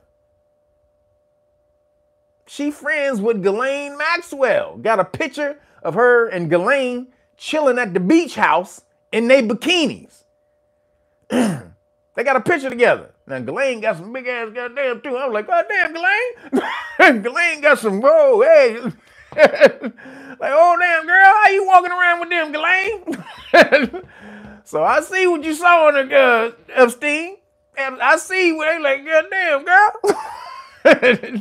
How you walk up with them? But Ghislaine is in the picture with Steve Jobs' wife, who owns this newspaper that came out with an article that said Trump said that it doesn't cost $60,000 to bury a fucking Mexican. And so then The other people come out and they said, nope, this didn't happen. And then the family came out because if that was the case, then did he pay for it? Did he pay for the funeral or not? So the family came out and said, we ain't got no problem with Trump. He paid for the shit. He paid for the funeral. He treated us graciously. He offered his condolences. We felt his pain. We felt that he was, you know, and they said, we voted for Trump today. Matter of fact, goddammit. They said, goddammit, we voted for that nigga today. So I don't know what the fuck y'all talking about. Y'all with the bullshit. Trump didn't do that. So this is what they call, something called the October surprise. They do something. This is something that Bill Clinton came out with. Bill Clinton came up with something called the October surprise, where in theory, what they do is the last 2 to 3 weeks of an election year, of when, you know, when it's about to happen, and before an election happens, they release some type of scandalous information that's too late for them to verify or to do anything about, and it just hits the news cycle, and it goes over and over and over again, where it causes so much chaos that it affects the polls at the last second. So something like Hillary Clinton, when Comey came out and released that Hillary Clinton and the server thing, right? So when that came out, that Hillary Clinton had released the server and she had covered up all the shit, that was literally like a week before the election. Remember that shit? And that's when Trump said, you know, he was talking about to Russia. He said to Russia, thank you for hacking Hillary and all of that, or whatever it was. And so that was an October surprise that happened against her. But Bill Clinton actually came up with this thing where they released something 2 to 3 weeks before the election, something so crazy that you can't do anything about the news cycle, you know. So this is what they released. Trump called a Mexican American. He said that it doesn't take $60,000 to bury a fucking American. Oh shit. K. Deborah Lemon, appreciate you. K. Deborah, thank you for the donation, girl. Appreciate you, girl. Thank you. But so that one, and then there's another one. The other surprise is, so again, there are 2 people in the room said it's a complete lie, and then the family came out and said, nope, that didn't happen. This nigga paid. He was gracious. He was everything. He didn't, you know, no what's the word I'm looking for? He wasn't what's the term I'm looking for? No sense that he was fake in what he was doing. Basically, they said that he felt like that he was sincere. That's the word I'm looking for. That they felt that he was sincere in his actions. So, but then the other surprise is that they came out and they from former General Kelly, from his former general, that said he claimed that Trump says he admires the tiny mustache dude, Hitleasy. He admires his generals and wish he had them. So again, now Trump is all, how many times we heard this? Trump is Hitleasy. Again, for the 8 millionth time. Oh my God, he's Hitler, he's a fascist. He's Hitler, he's Mussolini, he's Stalin, he's like, nigga, what are you talking about? These people you talking about all together killed millions and millions of people. They took out millions upon millions upon millions of people individually. Each one individually took out millions of people.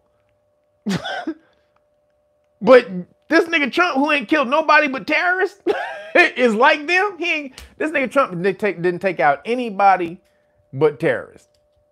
That's it. And he was like, that's all the people he took out.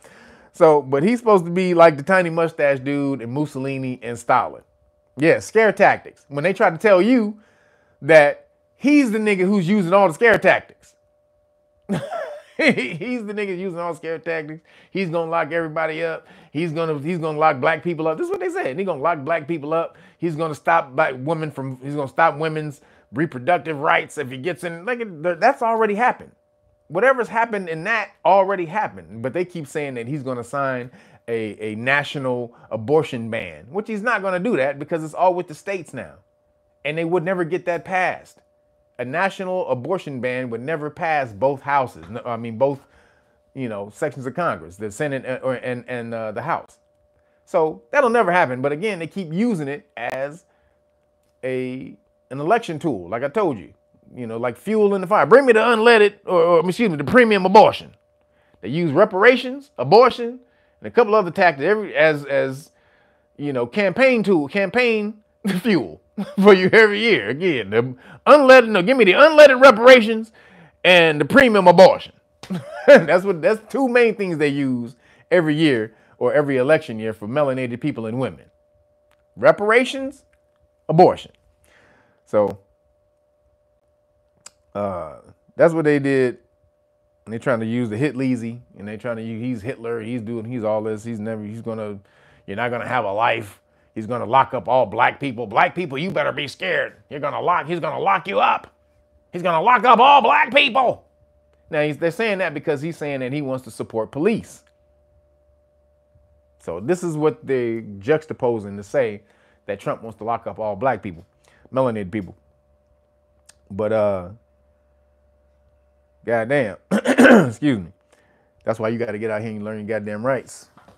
You understand? Don't you better get your butt over here and learn these rights. Learn these goddamn rights. Because he is for the popo. Now, it may be bad for you if you stuck out here and you didn't elevate your game.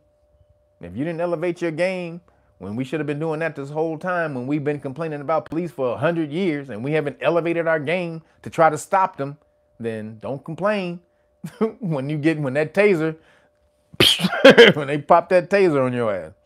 What they call ride the white lightning. That's what they call it. That's what police call it. I'm going to make them ride the white lightning. That's the inside term that police call it when they hit you with the taser. Make him ride the white lightning. I'm going to make him ride the white lightning. Like, nigga, what? So, don't get hit with the white lightning. So, again, he's Hitler now. He's hit Leezy once again, but it ain't working. Now, there's another story that allegedly in 1993, Epstein took a lady over to Trump's house and allegedly, so this is the other October surprise that came out. Now, a lady just came out a couple of days ago that said in 1993, they went over to Trump's house from Epstein's brownstone. They walked over from Epstein's brownstone, went over to Trump's house, got up there. Epstein introduced her to Trump. She was a Sports Illustrated swimsuit model, and basically said Trump was just groping her the whole time that she was there, right? Trump was just groping her, touching her about, touchy-feely, whatever, groping her. Now, she doesn't say really how he groped. She just says he groped her. She doesn't say how. Now, back in the 90s, especially when you talk about back in the 80s and 90s, men were very handsy. Like, you could see it in movies and shit like that. When they would walk out of a room, they would grab a girl by her arm like this, or they would just grab women. It's the only aggressive sign. They were very hyper aggressive back in the 80s and 90s. That was men. That's how men was. So probably when Trump came in there, now this is just my own take, when she came in, Trump was probably just brushing her and rubbing her shoulders and touching her and, just like, man, and probably had his hand on the back of her, small of her back, and just like, damn, girl, it's hard for me to keep my hands off you, touchy-feely like that. Because he ain't gonna risk no damn lawsuit. He didn't reach inside of her dress and grab her. She would have said that if he did that. She says grope, meaning he was just probably rubbing her arms and rubbing her shoulders and probably rubbed her face and boom, boom, that type of shit. But now they trying to jump on this again. 1993, she could have came out there. How long? Why did it take her? This nigga Trump. This is Trump's third time running for goddamn, running for president. She didn't come out this with the other two times. So the other two times you didn't feel that you needed to come out with this, but now the third time you didn't feel like you needed to come out this even when he was going for re-election. When everybody really thought he was Hitler and all of that type of shit. and you needed to save America, you wasn't compelled to come out with it then, but now, okay, this is such bullshit. And also the story got holes in it because they said Jeffrey Epstein didn't even own a brownstone in 93. He didn't own a brownstone until 95. So holes in the story, bitch. Swiss cheese, your story all the hell up. With the Joker laugh. Yep. Now, like I said, also, she worked for Kamala. So she's coming out this. So she worked for Obama. Homegirl worked for Obama. And she's voting for Kamala. So the lady who did this is voting for Kamala. And she worked for Obama. But believe her, guys. Believe her. Like, all right, bitch, you full of shit. So those are the October surprises they're coming out with on Trump. Then the last thing, really quick, this has nothing to do with Trump. Well, it kind of does. If you live in North Carolina, Pennsylvania, or Georgia, and maybe one other state, you better get your ass over and sign that damn petition that Elon got. Elon has a petition, a super PAC petition. So you got to sign a super PAC petition. Now you got to be registered to vote. So I ain't telling nobody to register to vote, but if you already registered to vote, go and sign Elon's petition because this nigga's giving away $1 million a day. $1 million a day. Elon is giving out. He already give out. It's been since this came out. I think he gave out what? It came out like a week ago. So he's giving out what, $6-7 million already? Just random people he's picking off the list who sign, anybody who signs his petition from now until the election day, till November the 5th, he's giving away $1 million a day. Y'all, if y'all live over there, I'll tell you right now, if I lived in Pennsylvania, bitch, and I was registered to vote, $1 million, bitch. He ain't saying you got to vote. He just wants you to register to vote. You just need to be registered to vote to sign his super PAC petition. That doesn't mean you have to vote. You just need to be registered to vote to sign the super PAC petition. But holy shit. The come up is on, y'all. If y'all ain't over there trying to come up off that meal ticket, then they tried to jump on. This is illegal. It's probably gonna be illegal. It's possibly illegal. Like this nigga, the richest man in the world, didn't have all of his lawyers go over this before he came up with the plan. Make sure that he wasn't gonna go to jail for it, and they couldn't, and also that it couldn't come back on Trump. Obviously, he had all his lawyers go over it. That's why they're saying this could be illegal. The DOJ puts out a tweet to Elon Musk that says this could be possibly illegal. Like, no, nigga, possibly could be. No, nigga, shut the fuck up. It's not, because I'm not giving away direct money. I'm saying this is a raffle or a sweepstakes for people who sign the super petition. He's not paying people to register to vote. He's saying if you sign my super PAC, then you can enter the sweepstakes. This is when you sign the super PAC to win $1 million. Now, to sign the PAC, you have to be registered to vote. Now, I'm not telling you to go register to vote, but if you want this $1 million, you want this million? You want this million right here, nigga? You might want to go register to vote over there, my nigga. Then you come on over here and sign this damn thing right here. Go ahead. Just saying. So, that's funny as hell. Finally, Elon is using his money to affect some change because he was just sitting back on his ass the whole time while George Soros just bought 200 goddamn radio stations. Did y'all hear that shit?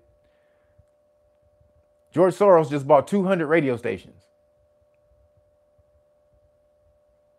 So he doesn't plan to affect anything at all, right? He just bought 200 radio stations for no reason. And all them radio stations are going to have the same goddamn message. So just watch out for that shit. Moving along. There's a whole lot of shit. I'm only on topic number 4, goddammit.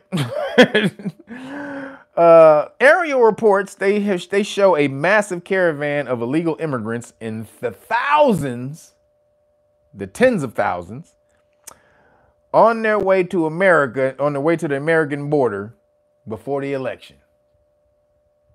They trying to get in, bitch. They see the door closing. Hold up, nigga. Hold the fuck up. Hold the door, my nigga. Hey. Let me slide in that bitch, God. Hold up, nigga. Hey. You got my foot caught in the door. Hey, can you open the door real quick so I can get my foot in, you know? Come on, man. I got my foot in. My foot is already in the door. Come on, man. Let me in. Look, I'm 5% in there already, man. Just let the other 95% in. They are trying to get in this bitch. It's absolute crazy bullshit.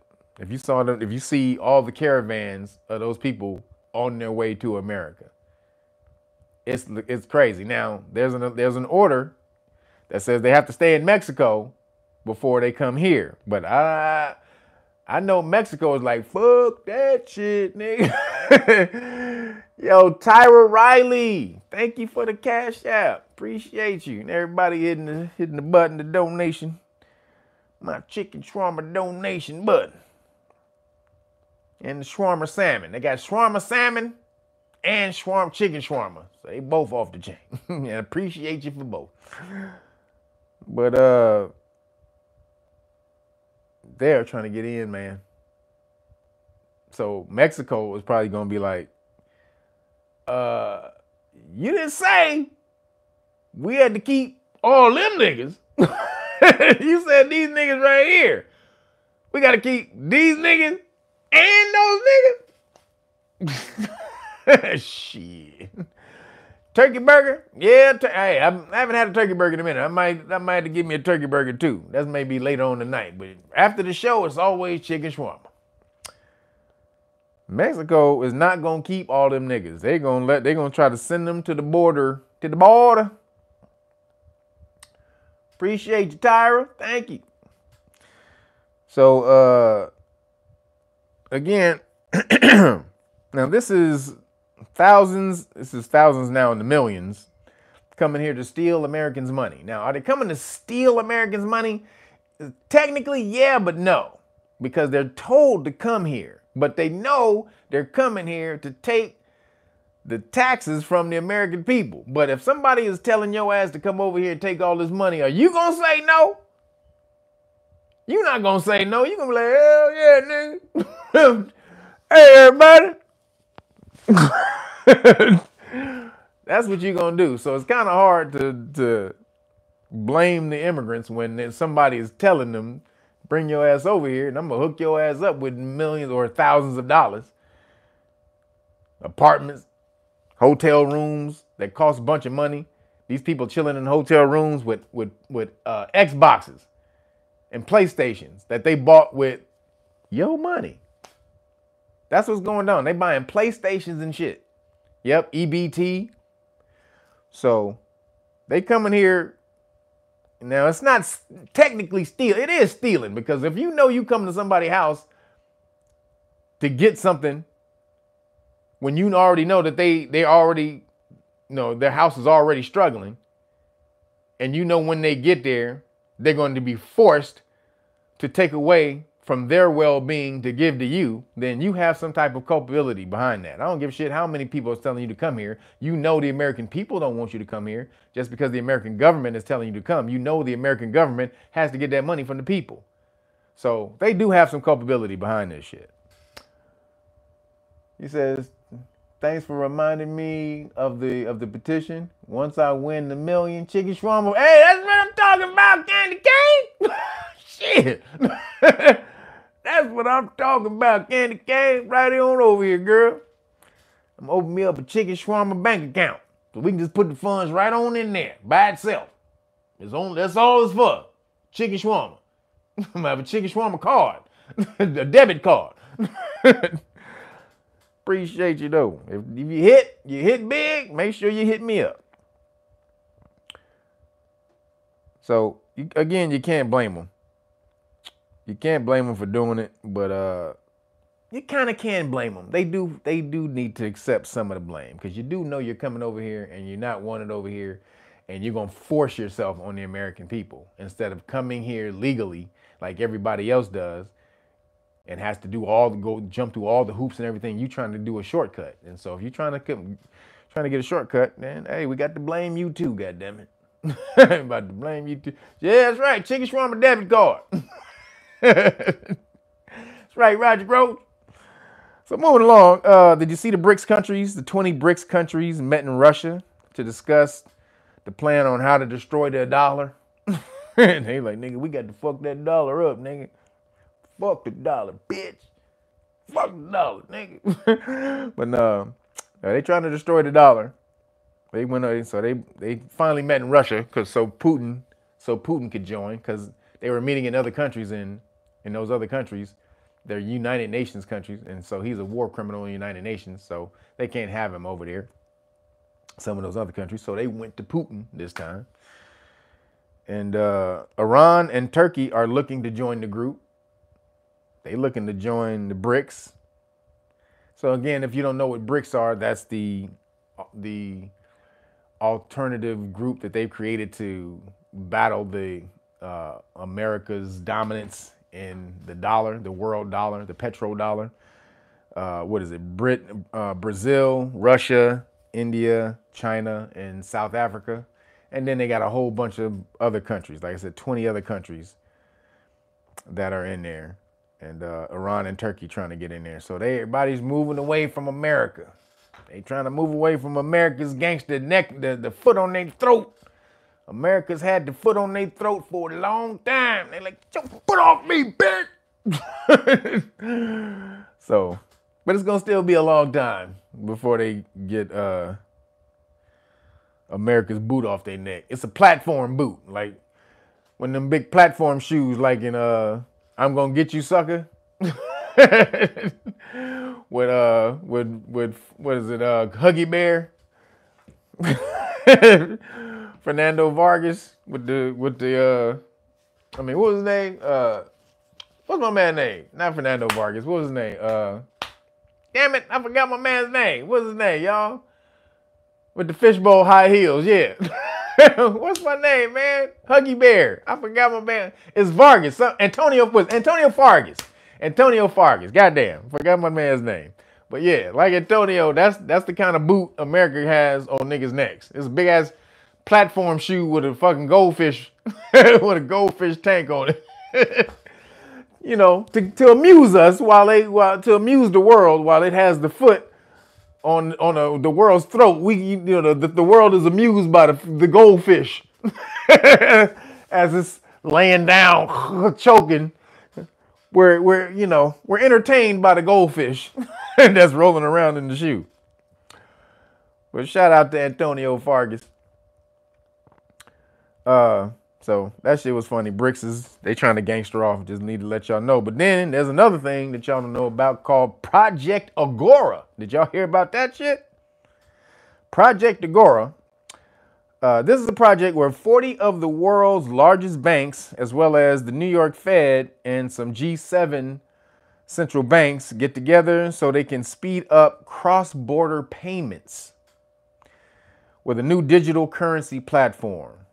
So this plan is created by the Bank for International Settlements, the biggest, the bank of all banks, the Jesus Christ of banks.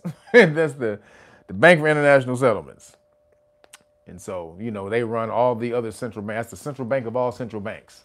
The ones that, the Bank of International Settlements, they're subject to no penalty, no laws of no country in the world. These niggas are completely autonomous. They are subject to no government, no laws anywhere in the world. Now that's crazy.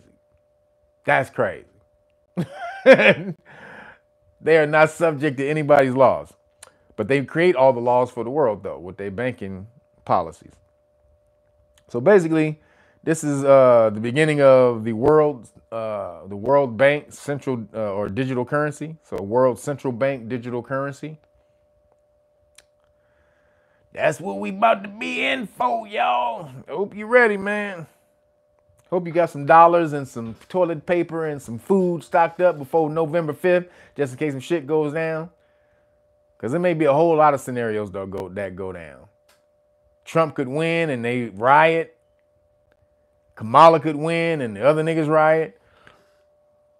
Then it could be they're going to shut it down. No one wins until, because some states are saying that it may take us at least 2 weeks to count the votes. What? 2 weeks?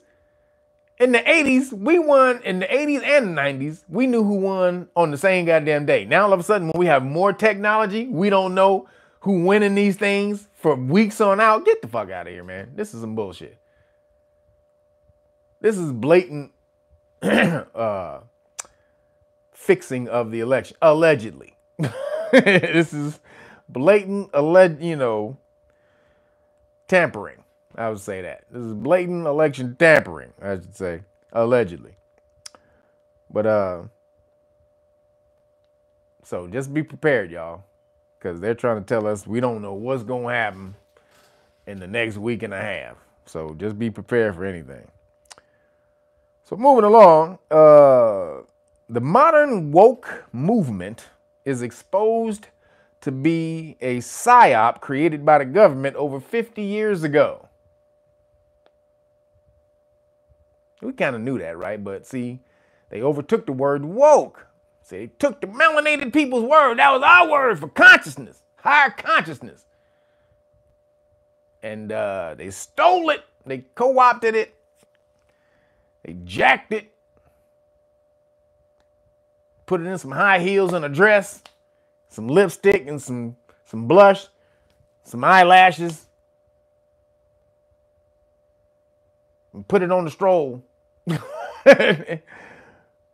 Hi guys, I'm woke. I'm the new woke. Don't you know?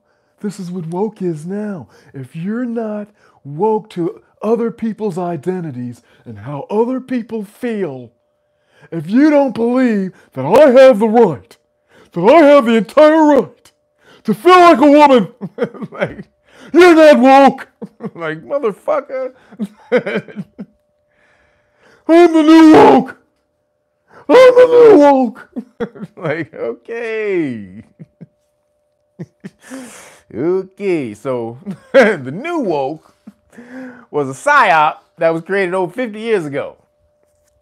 So this professor, you can go look at him. He did a news report on Jimmy Dore.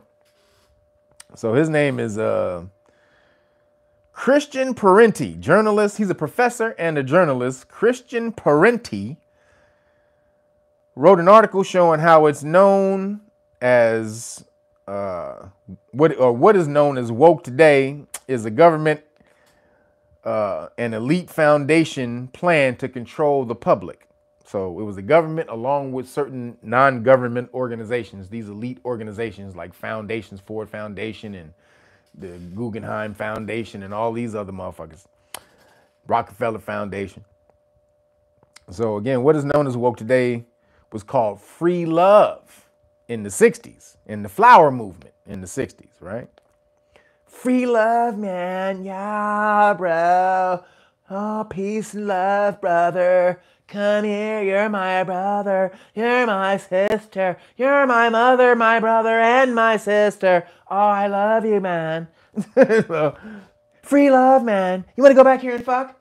Because, anyone can fuck. It's just all free love, bro. It's all free love. We can go back here and fuck. Like, nigga. That was the free love movement. That was the 70s, 60s, 70s. Niggas was tapping, going all over the place. They the same thing. We done respun it, y'all. It's the same shit we got going on now. It's just under a different movement. Transphobia and transformerism. Yep, Woodstock and all that shit. They had colored hair and all that shit back then, everybody. Same shit we got today. They just reflipped it. Same shit. They had colored hair back then. So they just repackage they bullshit every 20, 30, 40 years or so. It's like every 20 some odd years they repackage it because it was kind of like that in the 80s, 2000s, now 2020s. So now, again, they just slapped the melanated word woke over it. They stole our shit. But we know what we meant by woke, we meant conscious, aware. Now, I don't like the word woke. I really don't like it. I didn't like it really when we were using it, you know, in the melanated community. I didn't like the word because woke, right? So it means you just woken up, right? I'm woke. But how many of you are aware when you just wake up? Most people are not aware when they just wake up. They yeah. you getting the coals out your eye, like Biggie said, wipe the coals out my eye. See who's this paging me and why. Right? You not aware when you wake up. You gotta go brush your teeth. You gotta drink some water. You gotta wait for like I said, the sleet and all that gook and shit off your eyes so you can focus on shit. Shit ain't even in focus yet. So, woke, I didn't like woke. I like being aware, conscious. You know, aware. You got your eye on everything. I see what you doing. Hey, what you doing? Hey, motherfucker. Hey. Stop it. Hey, motherfucker, stop. Put that down right there. Hey. Don't you even think about it, nigga. That's aware. That's aware, goddammit. So, woke, aware, completely different things, but apparently, goddammit, it's an old psyop created in the 60s to control us, and they've just thrown out the playbook. It's a social engineering playbook. The tactic of divide and conquer. Yo, Warren Nichols, thank you for the CashApp donation, brother. The trauma donation. Appreciate you, Warren Nichols. So divide and conquer, y'all. That's how they got to break us up. You're black, you're white, you're Asian, you're transgender, you're non-binary, you're gay, you're bi, you're this and that. It's like, goddamn. You're a nerd, you're a jock, you're this. They have to compartmentalize everything. Yes, the art of war. If I can break you niggas up, make you into crayons, a box of crayons, then I win the game. I win the game if I can break you niggas up, have you thinking that you all are not one thing.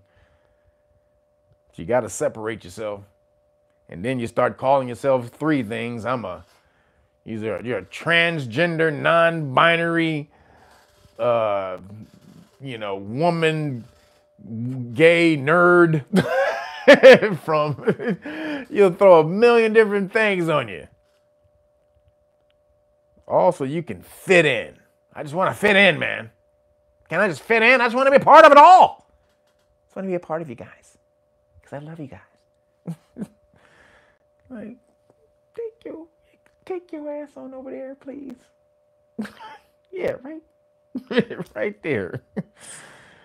So, niggas are hilarious. So, moving along. Just thought that was, y'all had to know that. The woke psyop, 50 years in the planning, y'all. So, this is not new. So don't get caught up in it. Don't get caught up in the movement. He says, I am he am I. Yeah, I am. That's funny. So moving along, Gen Z, there's something called Gen Z and the NEAT movement. Have you guys heard of this? You need this shirt, go to realnagas.com. It's right on in there in the store. I told y'all. Go on over there. You want to support? realnagas.com. I got a treasure trove of t-shirts in there just waiting for y'all. Real Nagas, Dragon MOOR, Phoenix MOOR, Know Your Rights Foundation, Coon Cajun. First come the words, then come the hands. That's my favorite slogan right there. And first come the words. I'm going to talk to you first. I'm going to try to be diplomatic about it. But if you don't want to talk, nigga, don't make me put these motherfucking hands on you, bitch. Don't make me, woo. Nigga, my hand and yours right there. Don't make me put these hands on you. But realnagas.com, you can get all the gear. Appreciate you guys. That's how you support Again, realnagas.com. Great book of melanin research, which you guys should have already. And you get the whole police stop law package for free. You get it all for free, baby. Right here. This is how you support. And the hard copy, though, not the digital copy. You got to get the hard copy, and I'm going to hook you up. So, Gen Z and the NEET lifestyle. Have you guys heard of this? NEET. N-E-E-T. How many of y'all heard of this? The NEET lifestyle. So, the NEET lifestyle. So, Gen Z has created a lifestyle called NEET. And it stands for not in employment, education, or training. So again, not NEET, N-E-E-T, stands for not in education. Now, in is not in there. They just took out the I for some reason, so we're just going to act like it's not there. But NEET, not in engineer, excuse me, not in, what is it? Employment, education, or training. Meaning they're not looking for jobs. They're not looking to be educated or to be trained. They're not looking to be involved in the system at all, right?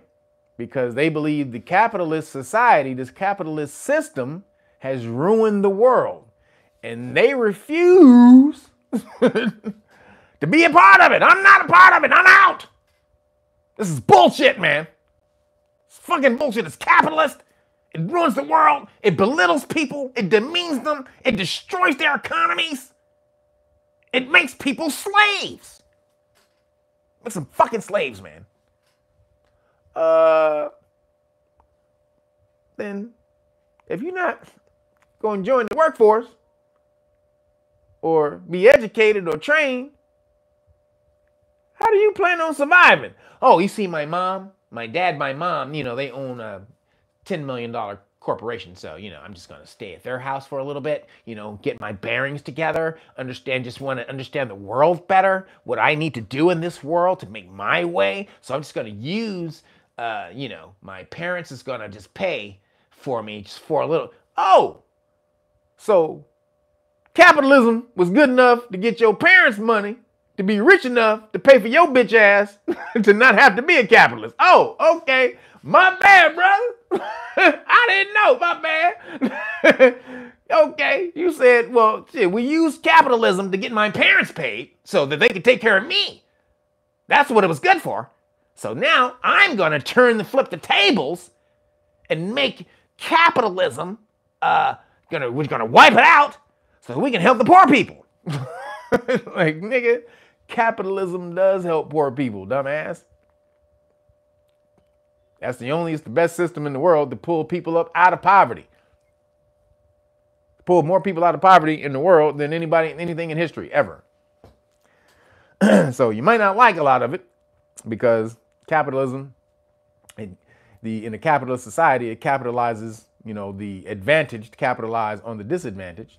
But that means you just need to work and figure out your way how to get to the advantage side of the game.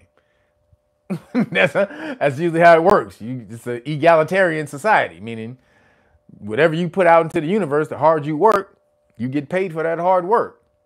That's what a capitalist society is. Whatever hard work you do, you get paid for that. And if you don't work hard, you don't get paid. You starve your ass off. That's how that shit works. It says we gotta laugh to keep from crying. Yep, for sure. Absolutely. So these kids, so young people between the ages of 15 to 24 are opting out of getting jobs or going to school. And like I said, the irony is only children of rich capitalists and parents can be able to live that type of lifestyle. You can't live the neat lifestyle if you don't got rich ass parents paying for you not to be involved, not to have a job, not to be in school, or not to be in training. That's the funny shit. Only rich ass kids with bougie ass kids. There's probably gonna be a lot of Caucasian kids and probably some Asians. Only they can live these type of lifestyles, which is hilarious. That's the irony. Gen Z will be the generation that destroys America. They will have absolutely no skills. They will have no skills or organizational leadership, or financial skills, or they will only know gender identity when they get old. What type of skill is that? Hey man, I need you to go over there and can you fix that pipe? Well, I didn't know if you know, but I'm non-binary. So non-binarism. Yeah, that's what I said, non-binarism. It's a doctrine. Go look it up. Non-binarism.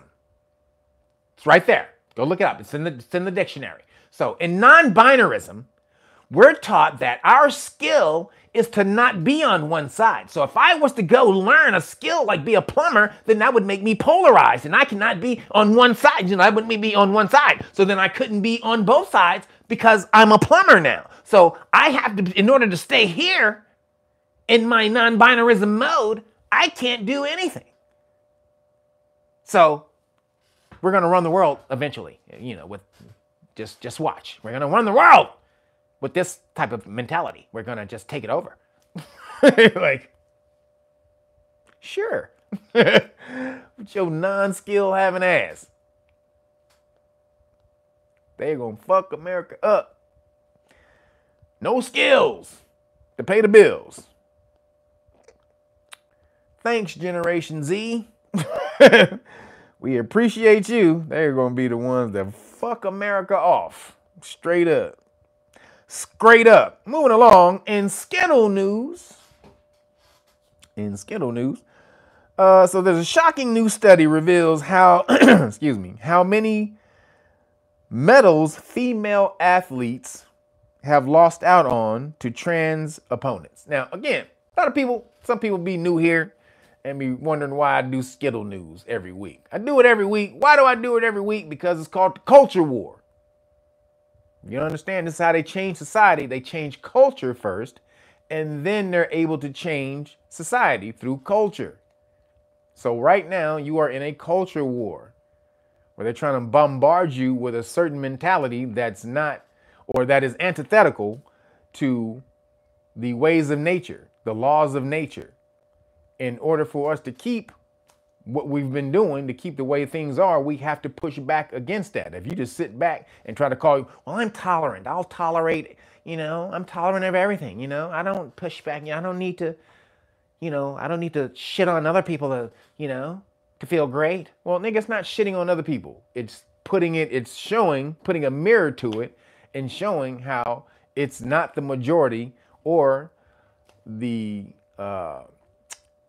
vibration or frequency and harmony of how the universe runs. Now, it's an anomaly. It's a part of the universe. It is a frequency within the universe, but it's not the dominant frequency and vibration in the universe. Because what that is got us here. And what you do does not get people here. So we have to keep that in place. If what you do is allowed to perpetuate and go on and grow and take on the world, then we all die. And that's how that goes. The whole world dies if your mentality, your idealism, your philosophy is allowed to go and grow and take over. So we have to keep that in mind. That's why I do Skittle news, not because I hate the Transformers or the alphabet soup motherfuckers. Matter of fact, I don't give a damn. I love everybody. Honestly, I get along with everybody. I've always got along with everybody. Never had a problem with nobody. Honestly, I'm that type of dude. I always get along with everybody. However, I'm also a big proponent of universal law.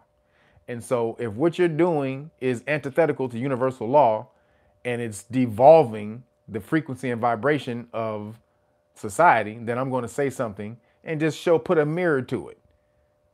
Now, I ain't got to shit on you. You can do what you do over there. But when you start bringing it to the kids and you start bringing it, trying to force it on everybody else, that's when we got to speak the fuck up. When you try to get on a bullhorn and try to tell everybody they supposed to be like this and they got to accept you no matter what and change their whole lives around the way you do business in your life, fuck that. I ain't got to do shit, bitch. Ain't got to do none of that. And the only reason that you want people to do that is because you're not fully secure in who you are. Because if you're secure in who you are, you don't give a fuck what nobody say. If you are secure in who you are, do you give a shit what anybody say about you? I'm gonna tell you right now, as a nigga, I don't give a fuck what you say about me. Y'all can say all kind of shit. Talk about my eye, you can talk about any damn thing. I don't care. You know why? Because at the end of the day, that ain't gonna affect my intelligence. I know how intelligent I am. It's not gonna affect my humor. I know I'm still crazy and can make people laugh. So I know who I am. And so whatever you say about me has no effect. So it only has an effect on people who are not secure in who they are.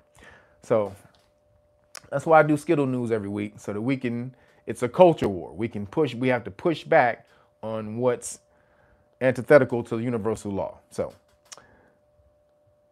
again, a shocking new study reveals how many medals female athletes have lost out on to transformer opponents. The United Nations, this is a report from the United Nations.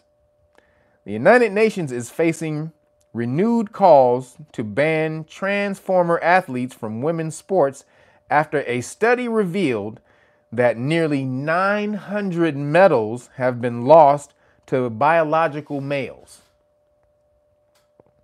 A UN report into violence against women and girls, its causes and consequences found that up to 30 March 2000, that up to the 30th of March 2024, over 600 female athletes in more than 400 competitions have lost more than 890 medals in 29 different sports. God damn. That's a lot. God damn. 890 medals have been lost out to females. That if they win these medals, they get prestige, they get notoriety, recognition. They're able to go on and do these certain things in the world. They're able to take this recognition, notoriety, and move on in the world. Go get probably some jobs. Just so you know, yes, a lot of your accolades can get you jobs and things of that nature.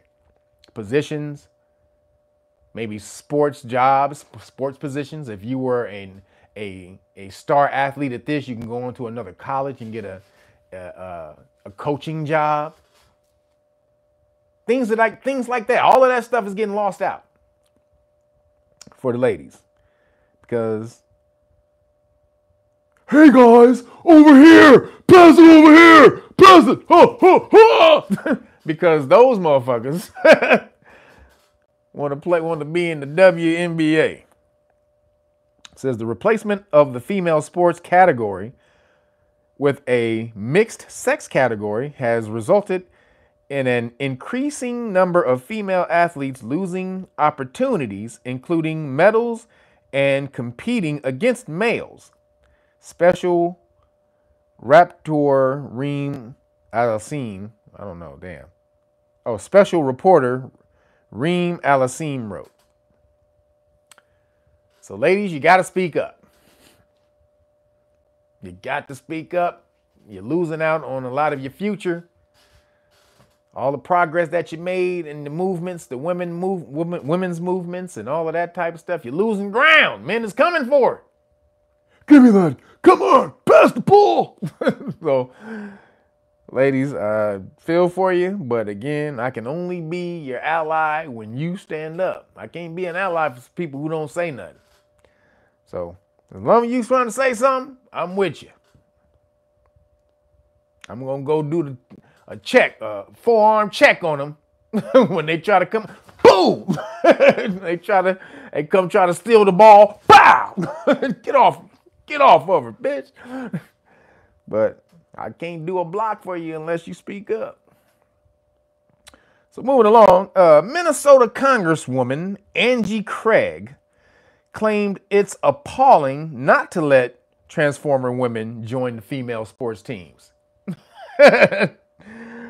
So just as the report came out and says that these men, these dude girls have stolen all of these accolades from females. You got a congresswoman who looked like she ain't never been an athlete in her life.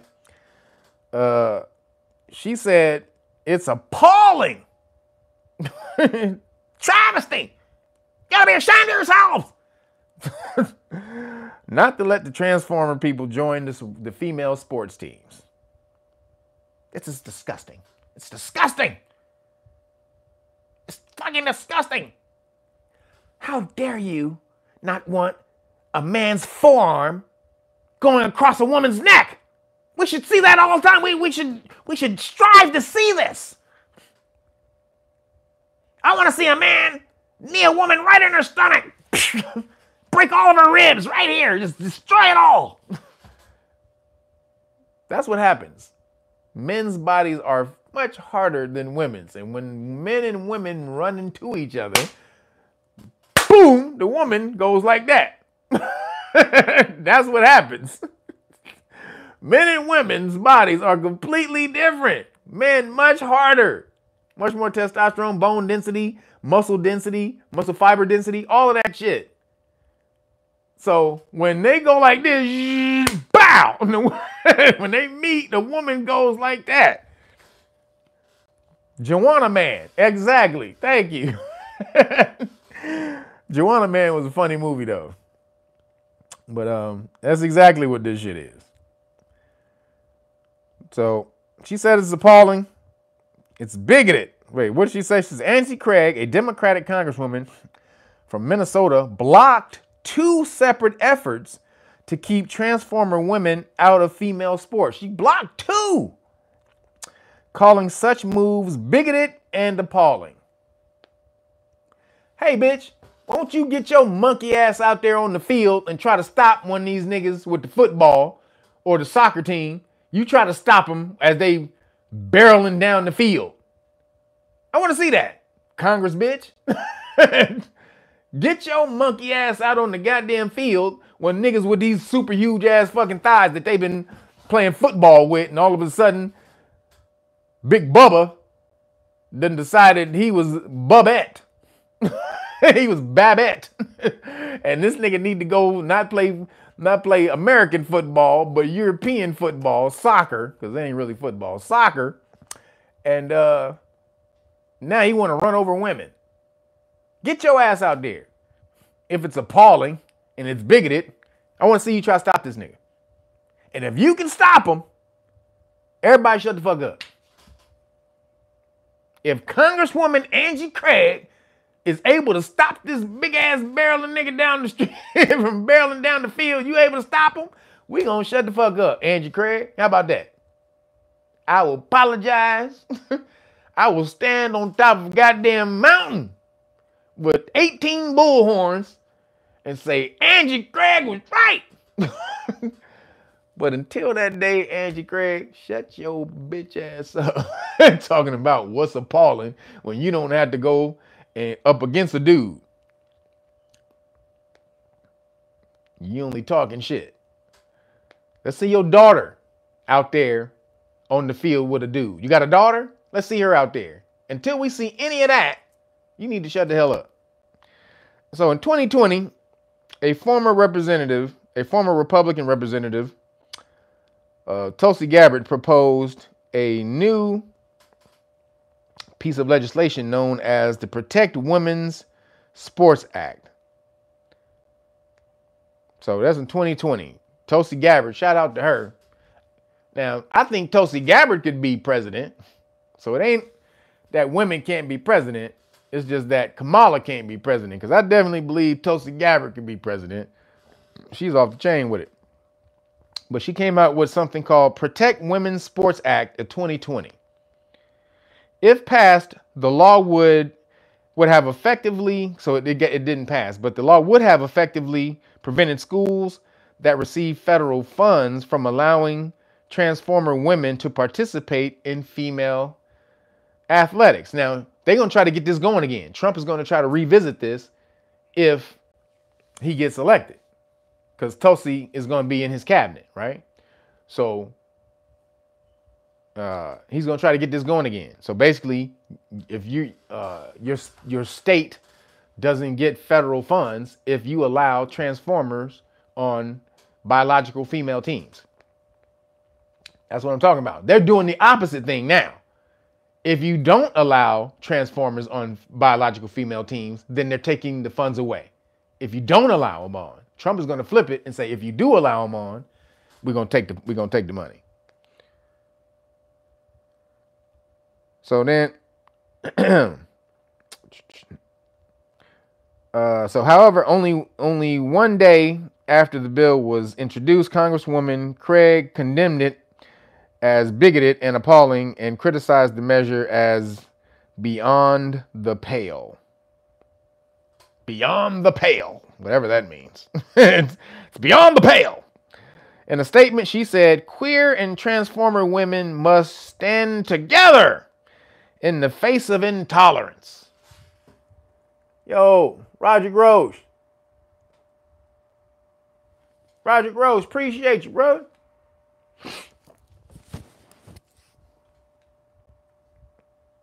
Yo, sorry. Appreciate you. Thank you. He says, we say Jennifer Lawrence. But so you must stand together in the face of intolerance. Then she says, I am proud to do so today by emphatically denouncing this narrow-minded and hateful legislation, which is harmful not only to transformer women, but to the alphabet community at large. So, goddamn. Some bitch. Angie Craig, so the UN says transformers are a danger and they've stolen all of women's accolades, while Angie Craig, she comes up here and says, nah, motherfucker, we're going to give them some more. The hell's wrong with you? Nigga, we need to give all the men our accolades. Give them all our trophies. When you can tell homegirl ain't never been an athlete ever. She don't look like she been an athlete ever. She might have been back in the day. She don't look like it, though. We ain't gonna say for sure, but she don't look like she was ever an athlete, but coming out here trying to regulate sports. See, this is the thing they try to do. So moving along, still in Skittle news, Michael Michelle Obese campaigns enlist drag queens.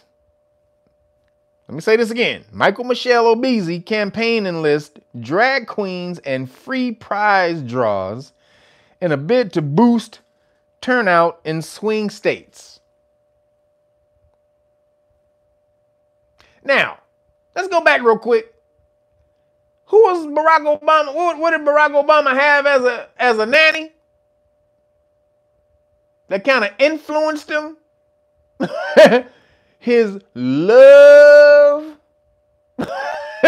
we kind of gonna say his love for the Transformer, the Decepticons, that kind of fostered it, that kind of sparked it when he was 8 years old. And now, allegedly, Michael Michelle, just saying. Charlie Scott, appreciate you. Thank you, Charlie Scott. Man, we'll hook that. That's gonna get split on the turkey burgers and the shawarma. Thank you, brother. Appreciate you. It's all starting to add up, ain't it, guys? It's all starting to come together, like Hannibal and the A-Team. I love it when a plan comes together. But I'm just saying, it's all coming together. But so again, let me read that. Michael Michelle campaign enlists drag queens and free prize draws in a bid to boost turnout in swing states. So Michael Michelle's voter mobilization campaign is turning to drag queens, and free prize draws in a bid to boost voter turnout in the key battle states. The former First Lady founded the When We All Vote in 2000. So I guess this is called the When We All Vote. That's the name of the thing she founded. So the former First Lady founded When We All Vote in 2018, and the organization is planning to host 500 party. What? 500 party at the poll events before election day. These niggas is going all out. So they bringing in all the Fruitopian, the Fruitopian Avengers. They bringing in the Fruitopian Avengers. Holy shit. The Avengetopians. We are the Avengetopians. We are here. We are here to save the day. We're here. We're here to save it all. We're going to save the world. We're going to save the world. They rip they shit open. Got a big ass F for Fruitopia. The big ass FA. Fruitopian Avenger. They're going to save the world. Thanks, Michael Michelle. The former First Lady. Okay, boo, I said that already. Before Election Day, the events will take place across the states, including Georgia, North Carolina, Pennsylvania, Arizona, and Nevada. All the places that Elon is offering $1 million. Huh. So she trying to counteract Elon giving you $1 million with RuPaul? With 500 RuPaul shows? Hey everybody! Don't look at that $1 million over there. I have RuPaul right here. Do you see RuPaul? Do you see him? Hey guys. Hey. I'm worth $1 million. I'm just like Elon over there. I'm worth $1 million. Like, nigga, sit your bitch ass down somewhere, motherfucker. Don't you come around here with that shit. Elon offering $1 million. You offering a motherfucking dude in size 15 high heels? What the fuck? We ain't going for it. One such event in Arizona, which took place on October the 18th, featured Drag Out the Vote. Drag out the vote. Holy shit. Drag out the vote, y'all. Dr. Strange Fruit.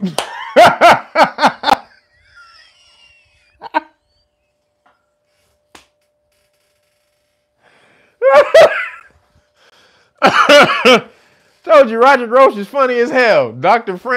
Strange Fruit. Hey, nigga, that's hilarious. Hey, Roger Roach, you funny motherfucker, boy. Dr. Strange Fruit. Oh, that's funny. So, featured the Drag Out the Vote campaign, a group of drag performers advocating for alphabet voters. Notable drag queens such as, y'all, we got the celebrity, the superstars of drag queens, y'all. We got Barbara Seville. We got crowned Miss Gay Southern America. And then we got an Africa America led show. It's an African American led show. A show on October 29th in Nevada will feature Plasma. Plasma? Nobody said Plasma was going to be performing. Nigga, somebody call Eventbrite, call Ticketmaster. Please reserve me some tickets. I didn't know Plasma was going to be there, nigga. Goddamn. I got to go represent for Plasma. Shit, nigga, y'all niggas don't know. What the fuck is going on, nigga? Plasma? Nigga, a queen from RuPaul's Drag. See, I just said RuPaul. I don't even know that. Plasma is a queen from RuPaul's Drag Race. I didn't even know. I really didn't even read that until just now. So it is. Hey, RuPaul. Come on down. You're the next contestant on Drag Out the Vote.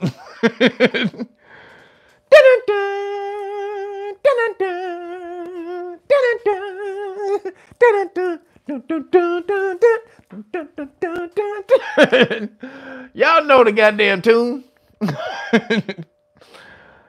So, hey y'all, we gotta go see Plasma at Drag Out the Vote. Who caravanning? We caravanning to go see Plasma. So, moving along. These niggas crazy as hell. Moving along. In 2023, the Anthropological Association canceled a conference meant to reinsert the importance of biological sex in anthropology. Yeah, drag out the vote, Roderick.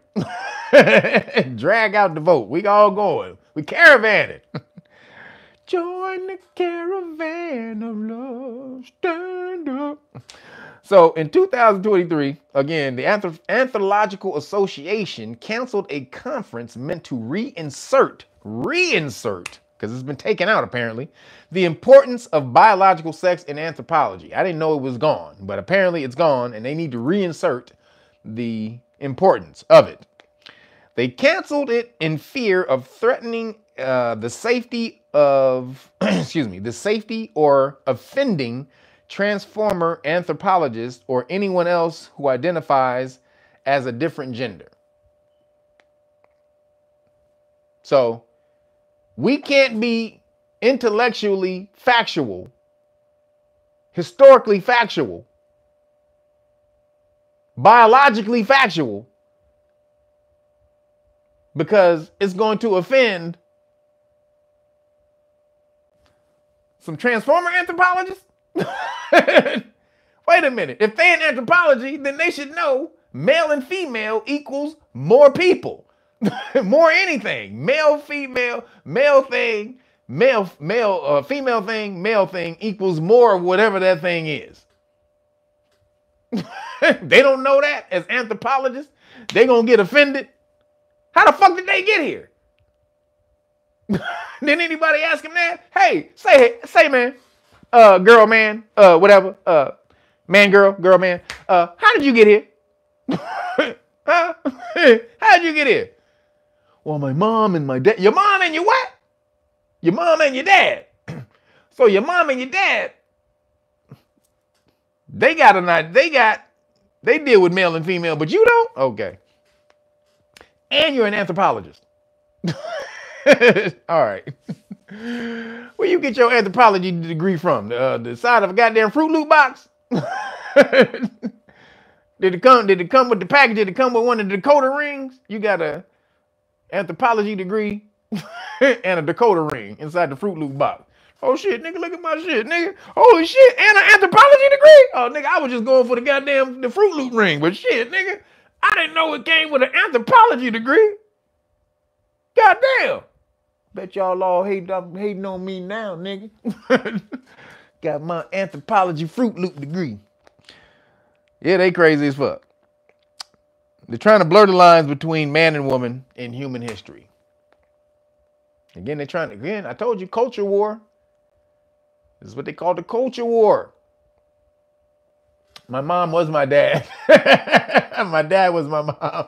My mom was my dad.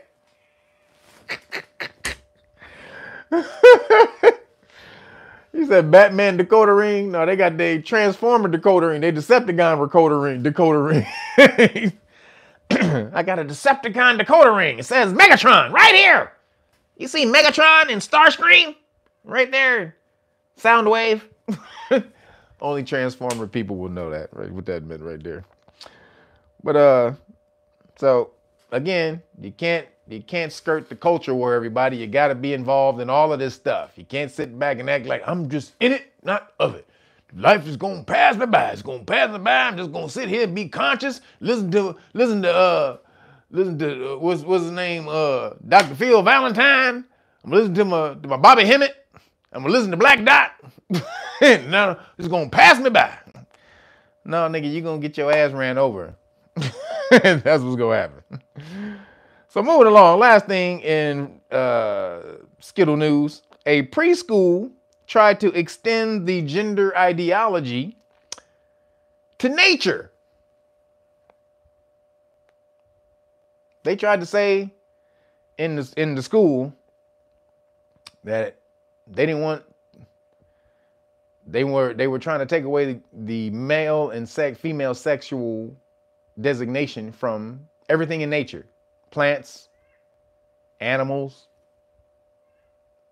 basically saying that we don't know what to call them. We don't know what they want to be called. So don't call it a male or a female guinea pig or or you know, whatever the hell it is.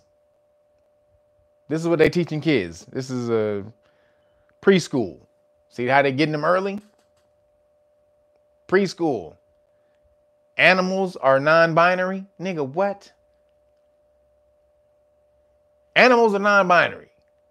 I will slap the living tar out your bitch. You try to teach my kid that animals are non-binary, plants are non-binary? Absolutely not. The whole damn talk was called the talk between of the birds and the bees, the flowers and the trees. Anybody remember that? Let me tell you about the birds and the bees and the flowers and the trees. Y'all remember that shit? Probably ain't old enough. Probably some of y'all ain't old enough. But that's what it was called. The birds and the bees, the flowers and the trees. Because the flowers, they pollinate, and then you get more flowers. Right? The pollination is like the fertilization in the humans. Same thing. Feminine flowers, fertilization, pollinization. The masculine part, pollinize the plant, the flowers. The flowers take the pollinization. Genetically breed more flowers. Come on, man. This was just basic shit. It's just basic biology. Now we can't have basic biology anymore because it's going to hurt somebody's feelings. It's going to hurt somebody's fucking feelings if you try to tell them that nature is binary. Holy shit, y'all. And they try to say this shit ain't about to be fucked up. Okay. So last couple things, science and the weird.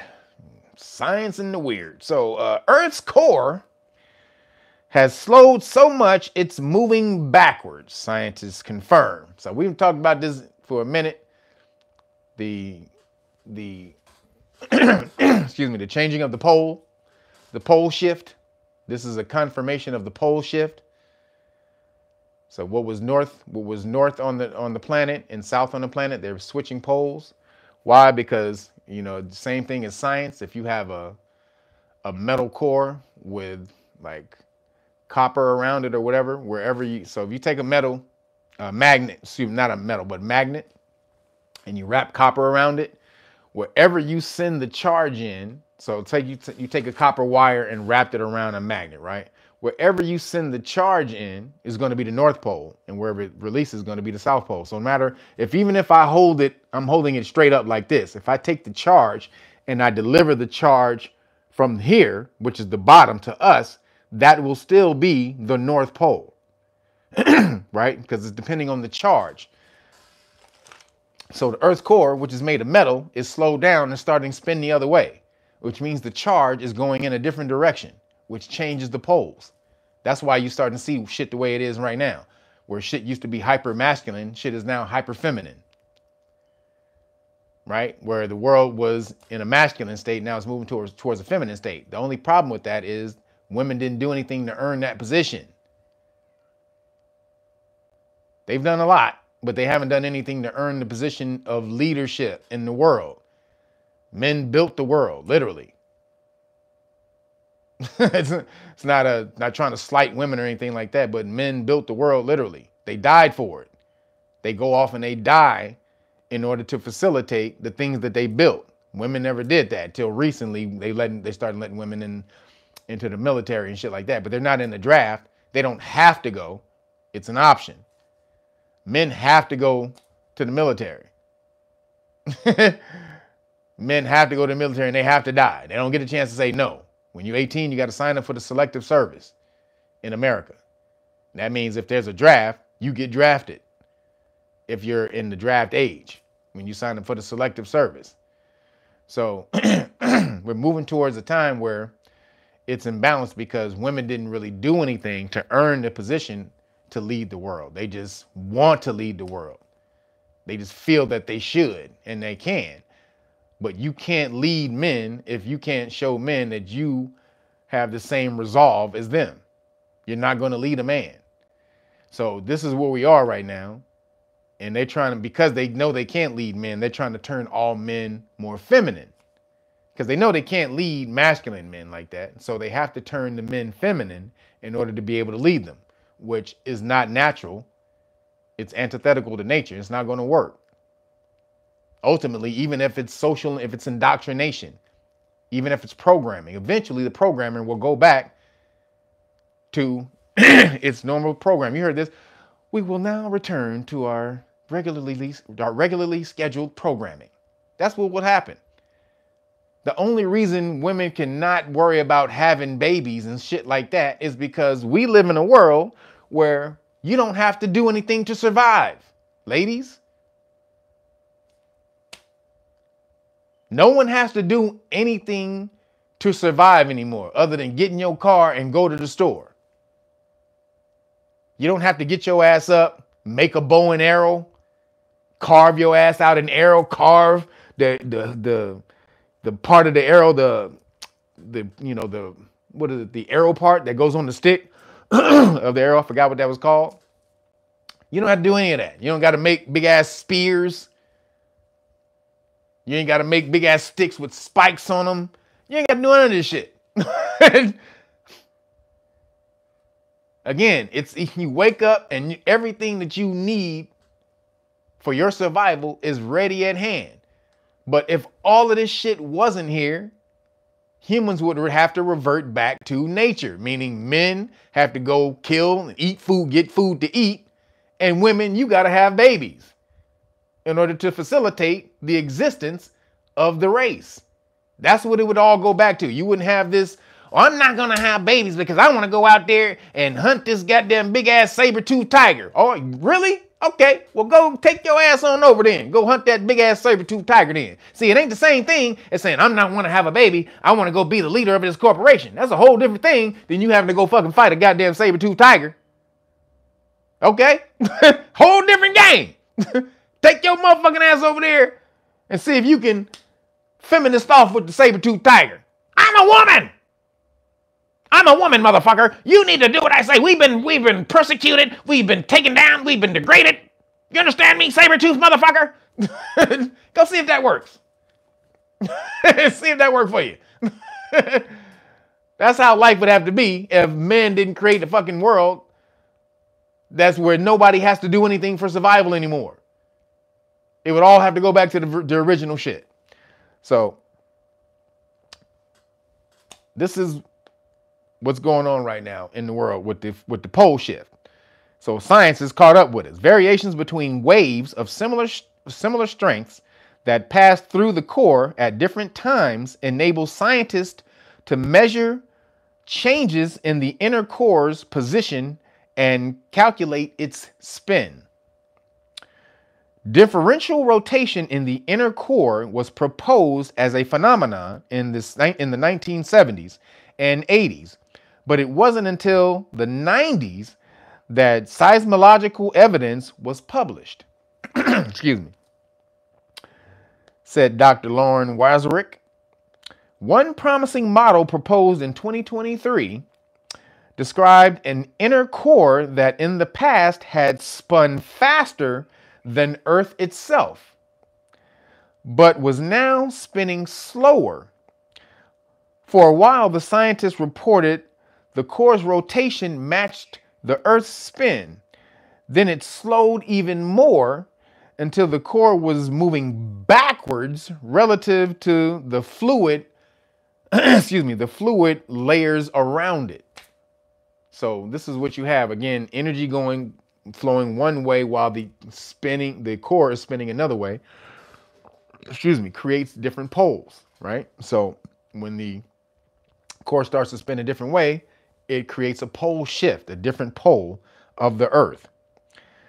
The new findings also confirm that the changes in rotational speed follow a 70-year cycle, said study co-author Dr. John Vidal, Dean's Professor at Earth Sciences at the University of Southern California. So basically, every 70 years, Earth goes through a flip, it's saying. It goes through a rotation. The core goes through a rotation. This is what it's saying. And every 70 years, you have some type of worldly uprising and changing. Like some type of revolution that happens. Industrial, military, something like that. So apparently we're at that time, which is why you see the world tripping the hell out right now. The Earth is changing. The Earth is flipping, going through a change. Yep, the day after tomorrow, something like that. Yep. So the Earth is going through a change. So its children, the Earth's children are going through a change. And so this is why you have to be rooted spiritually in your consciousness to understand what's going on so that you don't get swayed back and forth, pole to pole from the shift. You can maintain your root, your grounding when the poles shift. If you're grounded, then the poles don't affect you like that. So thank you, scientists, for corroborating what we've known for a while, that there was a pole shift that happened. And especially since the Great Conjunction in 2020, it's on super speed. It's on overload right now. So just had to break that off. We are in a different time now, y'all. It is crazy because I'm going to tell you right now, this is completely different from the 90s. I look back on basketball and shit in the 90s and how dudes used to be super athletic and strong and just on some manly nigga, I'll beat your ass shit. And now these little scrawny, frilly, this is my friend from AAU basketball playing dumbass niggas now. They look with the flowing ass hair and niggas got hair ties on their hair like women and shit. I'm like, nigga, who want to see this shit? And all y'all doing is shooting threes. None of y'all got any mid-range game or post game. And this is inside for basketball people who only understand this, but the game of basketball sucks now because there's no manly motherfuckers now. No masculine niggas just jumping over niggas and dunking on people. That's what we used to see. Vince Carter jumped over a nigga and dunked on him in the game. Sean Kemp, Rain Man, he damn near jumped over a nigga and dunked on him and then started pointing at him. Hey, bitch, that was on you, bitch ass nigga. Like, we don't got that today. Shout out to Sean Kemp and Vince Carter. But we're in a frilly time now. Gangsters walking around with purses. I know they got a gun in there, but they're walking around with a fucking purse. With hair wraps and shit, with long ass braids and hair wraps, doing their hair like this. This one motherfucker, he did his hair like that in the documentary when the man stopped to talk to him about Chicago gangsters. And he took his hair and this motherfucker, he had his purse strapped across his body like that. And I think his braid was caught inside the strap. So the nigga pulled his braid out of the strap and did that. Nigga! Nigga! Fuck, man! The fuck are these niggas doing, y'all? Lost their goddamn mind, man. Shit is crazy. Oh my God. Y'all niggas would never been able to hang with us in the 90s, boy. We'd have beat the snot out of you.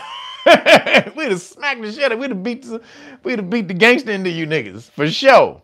I'm gonna tell you right now, it was hard as hell growing up in the 90s. It was hard as hell growing up in the 90s. And it forced you to either you was gonna be a bitch, 80s and 90s. Yep, 80s and that's when I grew up, 80s and 90s. Yep, 80s and 90s. It either forced you was gonna gangster off, or you was gonna be a bitch. Yep, the 70s too. That's all me. Keep on going. Yep, 70s, 80s, 90s. That's all me. By the 90s, I was kind of grown in the 90s, but that's when I was in my young adult ages. I was a little young gangster, little young Aries gangster, rolling around there doing my thing. But yeah, these cats would never be able to hang with us back then. So just saying, Earth is in the back rotation, y'all. Just know that's why we're in the thing we're in today. R Hill, what up?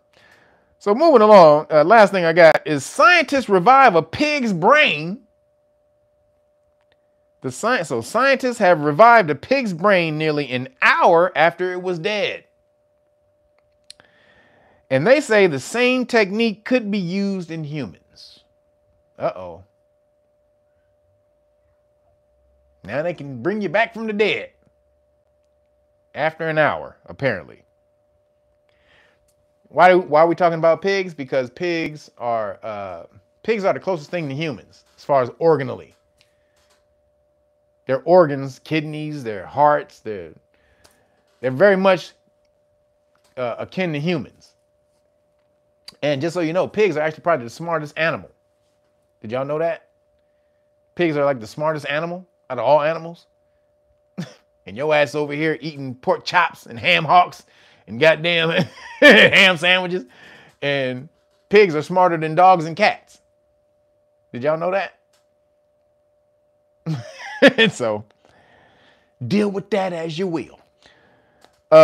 So it says Chinese researchers have now managed to revive a pig's brain 1 hour after it was removed from the body. God damn. They even took it out. Scientists from the Guangdong Provincial International Cooperation Base of Science and Tech. God damn, that's a whole lot, ain't it? Holy shit. Let me say that again. Scientists from the Guangdong Provincial International Cooperation Base of Science and Technology. God damn. Can y'all just say the Guangdong base and get on and move on? Why it had to be the Guangdong Provincial International Cooperation Base of Science? Get the fuck out of here. Nigga, nobody want to say all that shit. You know what, though? We saying that in English. In Chinese, it's probably gong. It's probably that quick. Just saying, in Chinese, that shit is probably fast as fuck. And we over here, the Guangdong Provincial International, while them niggas over there like, yeah, it's right over there. Take two lefts, take two turns. You get to the corner, you make a left. Yeah. Like, while we over here still asking the nigga, we still in the middle of the Guangdong Provincial International. Do you know it? Yeah. Okay.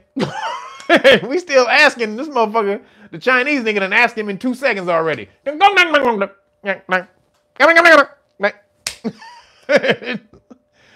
still asking the nigga, you like, you still asking him, this nigga look at his clock like, get it out, motherfucker, get it out. Okay, yep. That's just a long ass name, I'm just saying.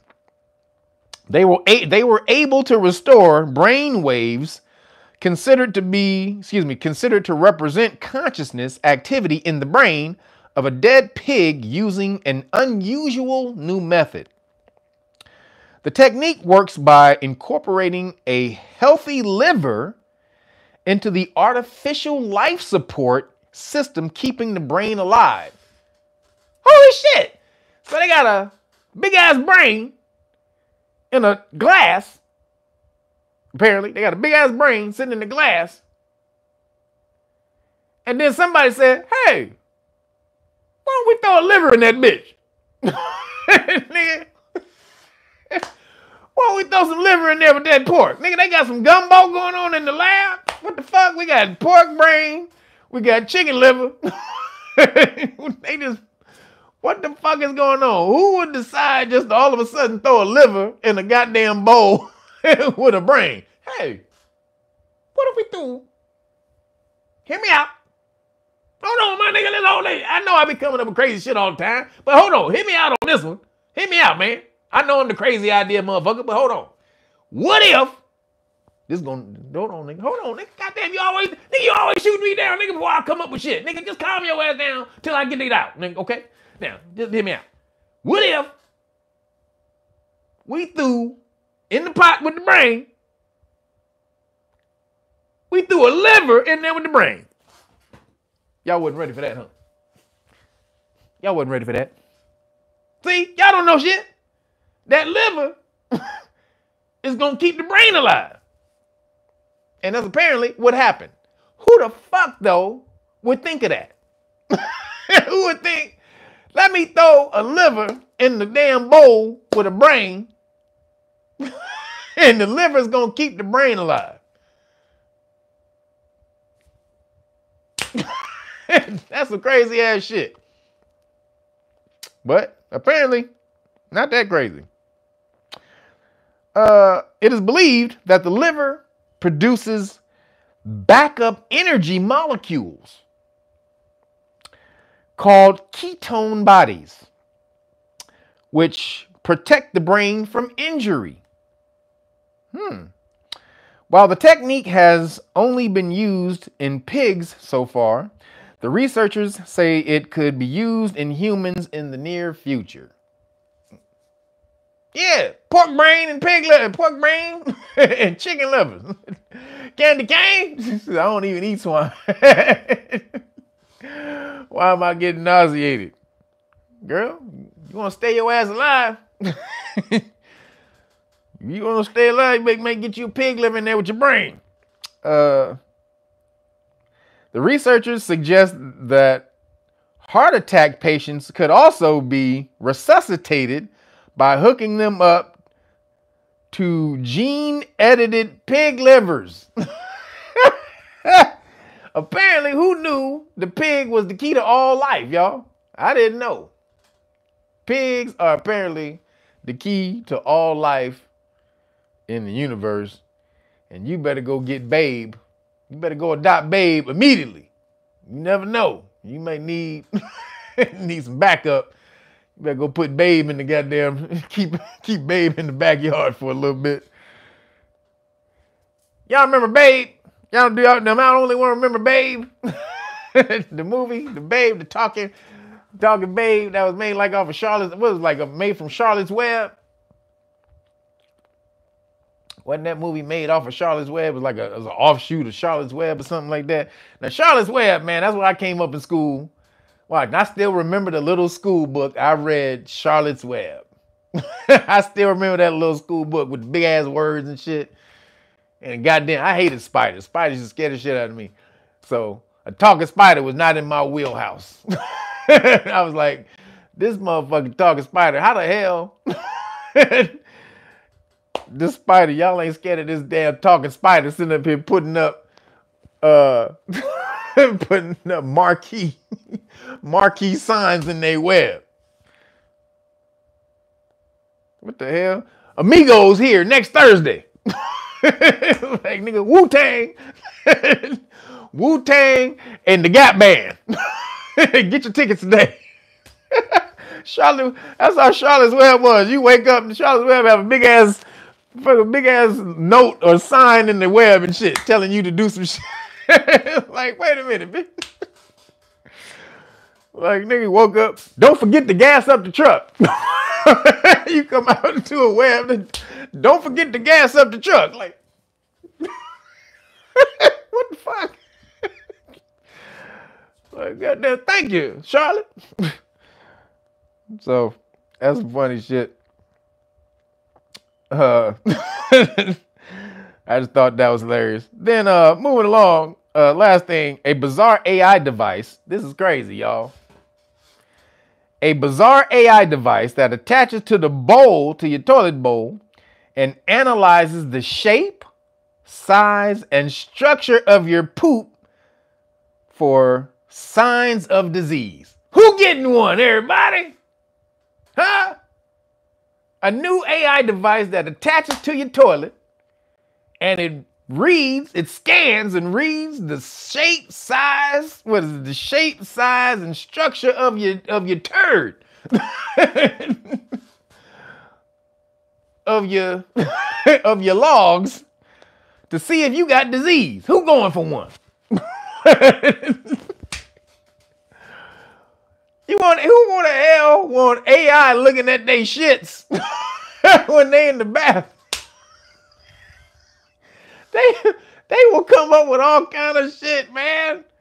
You want AI in your toilet reading your shits when you in the middle of a heart?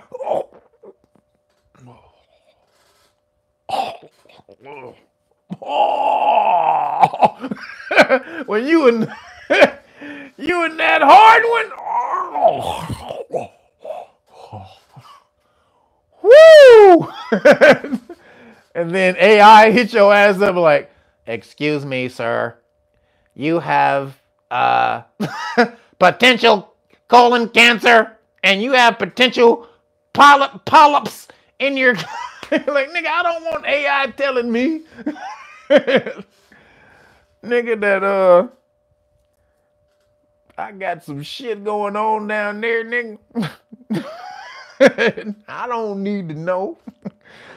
But apparently, so it goes, researchers from Throne Science, that's the name of the company, Throne Science, have developed a bizarre device that clips onto the side of the bowl and uses AI to analyze your stools. Thankfully, you won't be shown the photos themselves. Instead, it says, thankfully you won't be shown the photos themselves, and instead will receive a breakdown on the shape and size and structure of your waist. So don't take a picture and show it to you. Hey, my nigga, let you see that shit? What the fuck was you eating, nigga? What crawled up in you and died, nigga? You been eating muskrat? Nigga, you been eating muskrat, nigga? Buzzard, nigga? Who? You better stop eating buzzard, nigga. We don't eat buzzard. Buzzard give you cancer. Look at that picture. You see that shit? Nigga, you got buzzard cancer. Nigga, what you been eating? Your fucking AI toilet bowl ass. Hey, nigga, what you been eating, my nigga? Goddamn. Monitoring. Holy shit. Monitoring bowl movements can provide valuable insights into digestive health and nutrient absorption, as well as serve an early warning sign for various conditions like gastrointestinal bleeding, Throne Science explained on its website. How many of y'all gonna get one? I know you getting one. You getting one, Summer Breeze? You laughing too hard. Summer Breeze gonna get one. WDMA, he getting one. He already got his on back order. He on layaway already. How much you put down on it already, WD? How much it cost, man? He said, shit. Yeah, shit. Yeah. We know the slogan, WD. You don't gotta tell us the slogan. Would you an investor? You trying to get us to invest? You one of the founders? That's the slag. That's the slogan, the tagline. Shit. If they don't make that they slogan tagline, they done lost their damn mind. Man. Hey, AI motherfuckers, Throne Science. We threw you a jewel. We done threw you a magnificent jewel. Your slogan is shit. That got to be the slogan. Come on, man. I want to see it. Got mine on order, y'all. No. No, I don't. So moving along. God damn, that shit was hilarious. I was like, nigga, who wants some shit AI analyzing they butthole? Nobody want AI analyzing your butthole. Like, AI, are you fruitopian, my nigga? Huh? Are you AI-topian? Nigga, you AI-topian. Don't mean, hey, AI, nigga, don't need you fumbling around there, my nigga. What kind of AI is you, motherfucker? Asshole intelligence? Asshole invasion? I don't need you, AI. That's what AI stand for. Asshole invasion. We don't need AI in the toilet bowl. Asshole invasions. But moving along. In the Latin nigga news, only got it real quick. I had to make a statement on this. Lord Jamar from Brand Nubian. Lord Jamar from Brand Nubian, he was getting canceled or he was getting reprimanded because in his interview on Art of Dialogue, he kept calling Kamala Harris a bitch. Excuse me. Now, if he getting reprimanded, that damn, somebody must be coming for me. I must got a whole mob of niggas coming for me. Because I call her a bitch all the goddamn time. That bitch. So let me tell you something. Why she has to be a bitch though? She's a black woman. Why do you have to call a black woman? Well, she ain't black. First off, let's get that straight. You better go look at Candace Owens. You better go watch Candace Owens. That bitch ain't black. Then, this is the thing about being called names. People calling you names and shit like that. You shouldn't get offended if you don't identify with it. Again, if you are secure in who you are, then why do you get offended when somebody call you out of your name? You shouldn't get offended. Now, I understand if you're in circles and you're rolling around with people and they disrespect you and you don't want them to disrespect you, then you check them for sure. Because nigga, we ain't about to have this going on all day if we got to roll around in the same circles. But if somebody that you don't know, why do you give a shit? You ain't got to see him. You ain't got to deal with him. Fuck him. You don't got to deal with it. But so being called a bitch, again, there are some women and men who are bitches.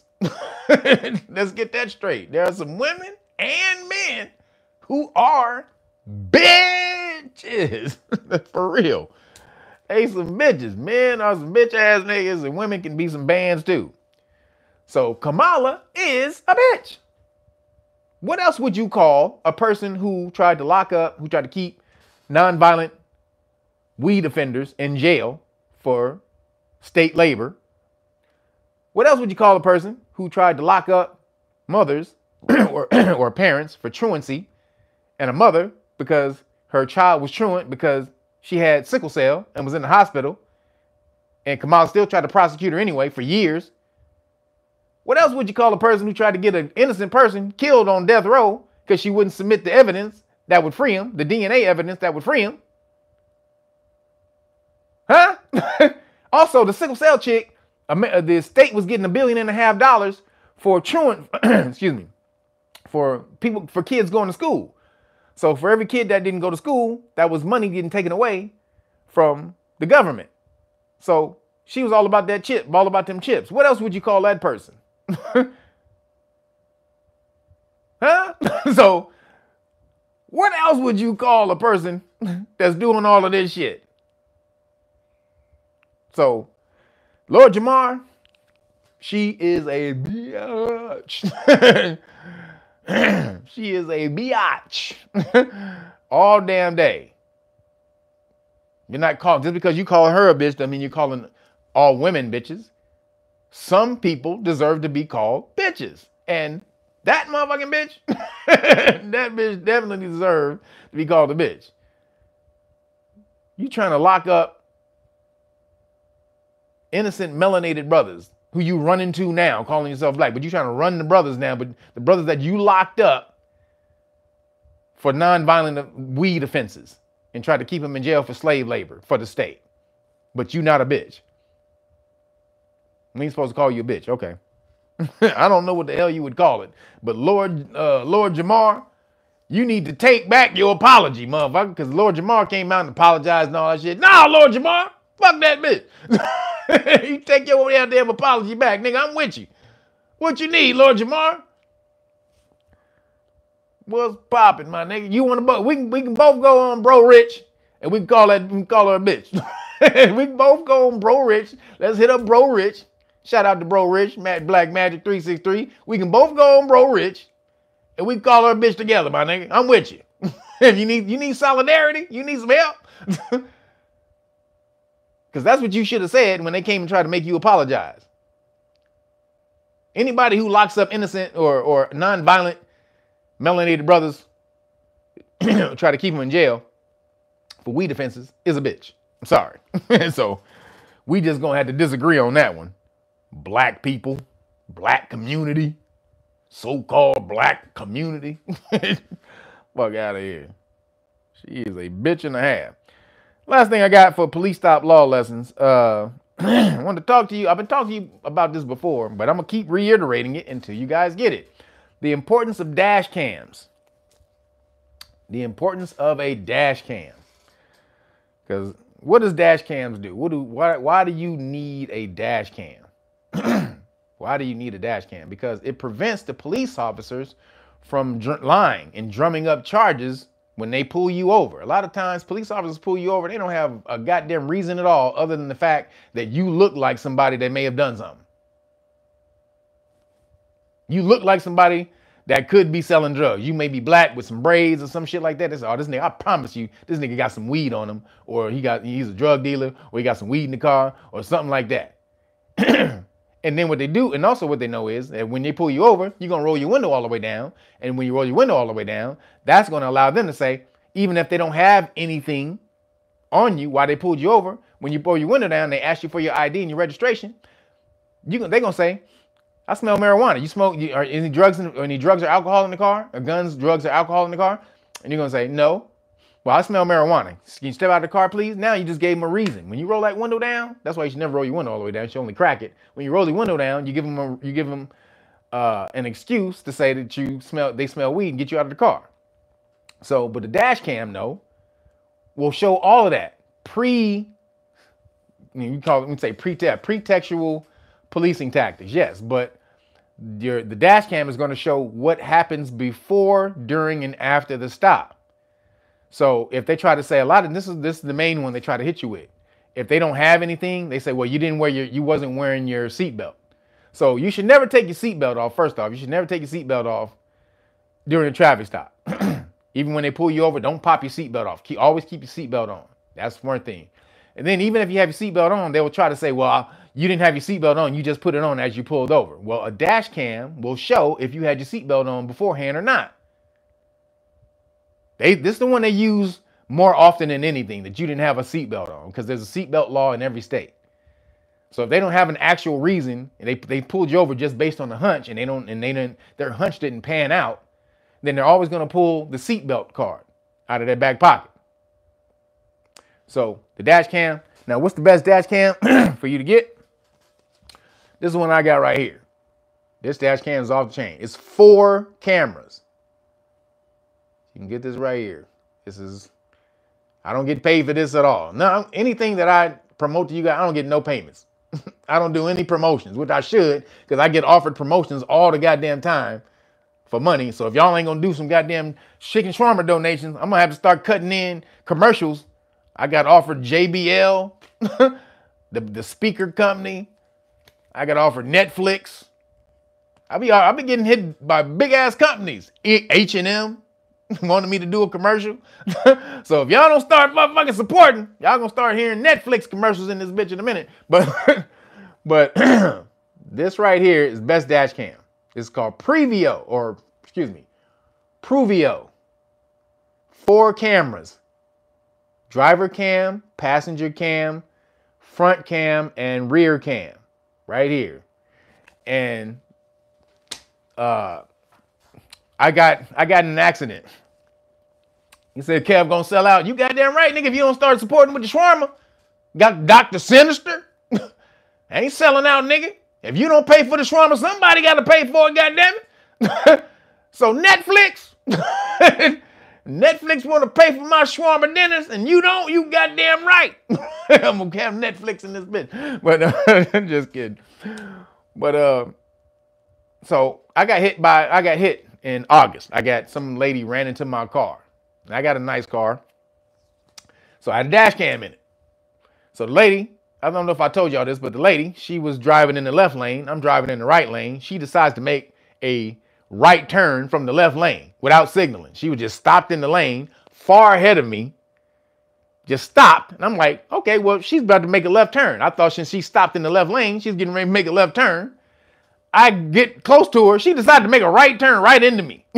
Right into my shit. She was making a right turn into the daycare center where her kids was. But she was just paused in the left lane for a long time.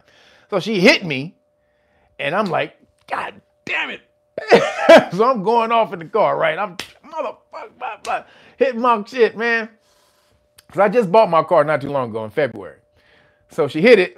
And so we pull into the daycare center. And so she gets out, starts talking crazy.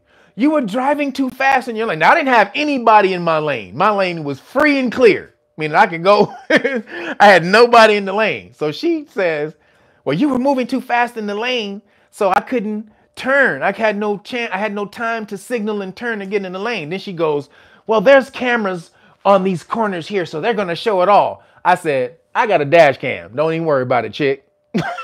She shut the entire fuck up. Soon as I said I had a dash cam, nigga, she said, Rip. Not one word came from her ass. No more after that. And so this is how easy it is. So we tell the insurance company, right? So the insurance company hit me up and was like, yeah, you just got in an accident. Our client, yo, Deotis Dixon, thank you for the donation. Appreciate you. So her insurance company hit and said, yeah, our client says you had a dash cam of the situation. Can you please send that to us if you have it? Otherwise, we need to go get the report from the police. We need to go get a police report. But the police didn't do a report. They just showed up after the fact and just saw what happened and just bounced. And so they was like, can you send us the video, whatever. I sent them the video. They came to a goddamn decision in a couple of hours. They was like, oh shit. They was like, damn, we got to pay this nigga. They absolutely saw that it was homegirl fault. So it was funny as hell. So that's why you need a dash cam, because that will alleviate anything with insurance company in 2 seconds. There was nothing they could say. They sent me my check. They sent me my check in a couple of days. They sent that check in a couple of days. I didn't have to wait at all. He says, holy shit, Kev, get your money, man. JBL, Netflix. Yeah, them some great ones. Yeah, I ain't about to. Yeah, but I don't. If I'm not passionate about what I'm promoting, then it doesn't really come out right. Now, I do have a JBL. All my speakers are JBL, but, you know, I ain't necessarily passionate about JBL and shit. I do watch Netflix though, but you know, I don't necessarily gotta, you know, own Netflix to watch it, just saying. But yeah, you know, I turn it down because, you know, I get support from y'all. But if I don't get support, nigga, I'm gonna start sending back emails like, yep. They send me emails all the time. I get them all day, every day. I get an email at least a couple times a day from people who want to do promotion on the channel. So if y'all start promoting, helping, be like, for sure, my nigga, what you got? What you got? Dog shoes? You got dog shoes with Nipsey Hussle on it? Okay, for sure. I'm gonna start selling dog shoes with Nipsey Hussle printed on the dog shoe. I love you too, R. Hill. Appreciate you. But I'm just saying, so get you a dash cam. That dash cam is super important to you. Now, the other thing, there was a video, I don't know if you saw the viral video of the person driving on the freeway and a car pulls in front of them, slams on their brake, right? So the car behind it with the dash cam, they slammed on their brake. They barely stopped. They almost hit the car in front of them, but they stopped. So the car in front of them hit it in reverse and boom, and ran into the car in behind them. And then they all got out of the car. It was not shitting on my people, not on the homies, but it was a bunch of Mexicans. They got out of the car and they all was doing like this. They was grabbing their shit and start doing this, right? They start grabbing their shit. And then they got off their phones and they start trying to take pictures of the car shit. So then the one dude got out of the car. He looked inside the car and he saw the dash cam. He was like, oh, shit. The one cat, he looked inside the car and he saw the dash cam and the fucking thing. He was like, oh, fuck. Like, yep. You ain't getting away with this. Because you know, usually when you run into somebody from behind, it's always your fault. 9 out of 10 times it's going to be your fault. Determine your fault. That's why you need to have a dash cam like this dude did to show that this nigga stopped and backed up into him. Slammed into him. Trying to get paid. A car full of Hispanic people, they all trying to get their money. They was all trying to get paid. They all come out grabbing their necks and shit. Ah! Ah! Oh my God! No! They come out grabbing shit. Nigga come out grabbing his heart like motherfucking Fred Sanford. Oh, Elizabeth, I'm coming to join you, honey. This nigga come out. This nigga came out like Elizabeth was up there. He was about to call Elizabeth. But only old school people know about that. Friends, Elizabeth, I'm coming to join you, honey. But that's what went down. That's why you need a dash cam. And make sure, again, not only with dash cams, you got to get your law right, please. This is why we need, in case the police officers still try to railroad you. You get over here, you get this Know Your Rights Manual, Public Official Bonds book, and boom. But we have all the cards right here. This is the Law and Government Flashcards, Volume 1 and 2, and the Police Stop Law Decision. So you don't get the 5 cards with the deck this time.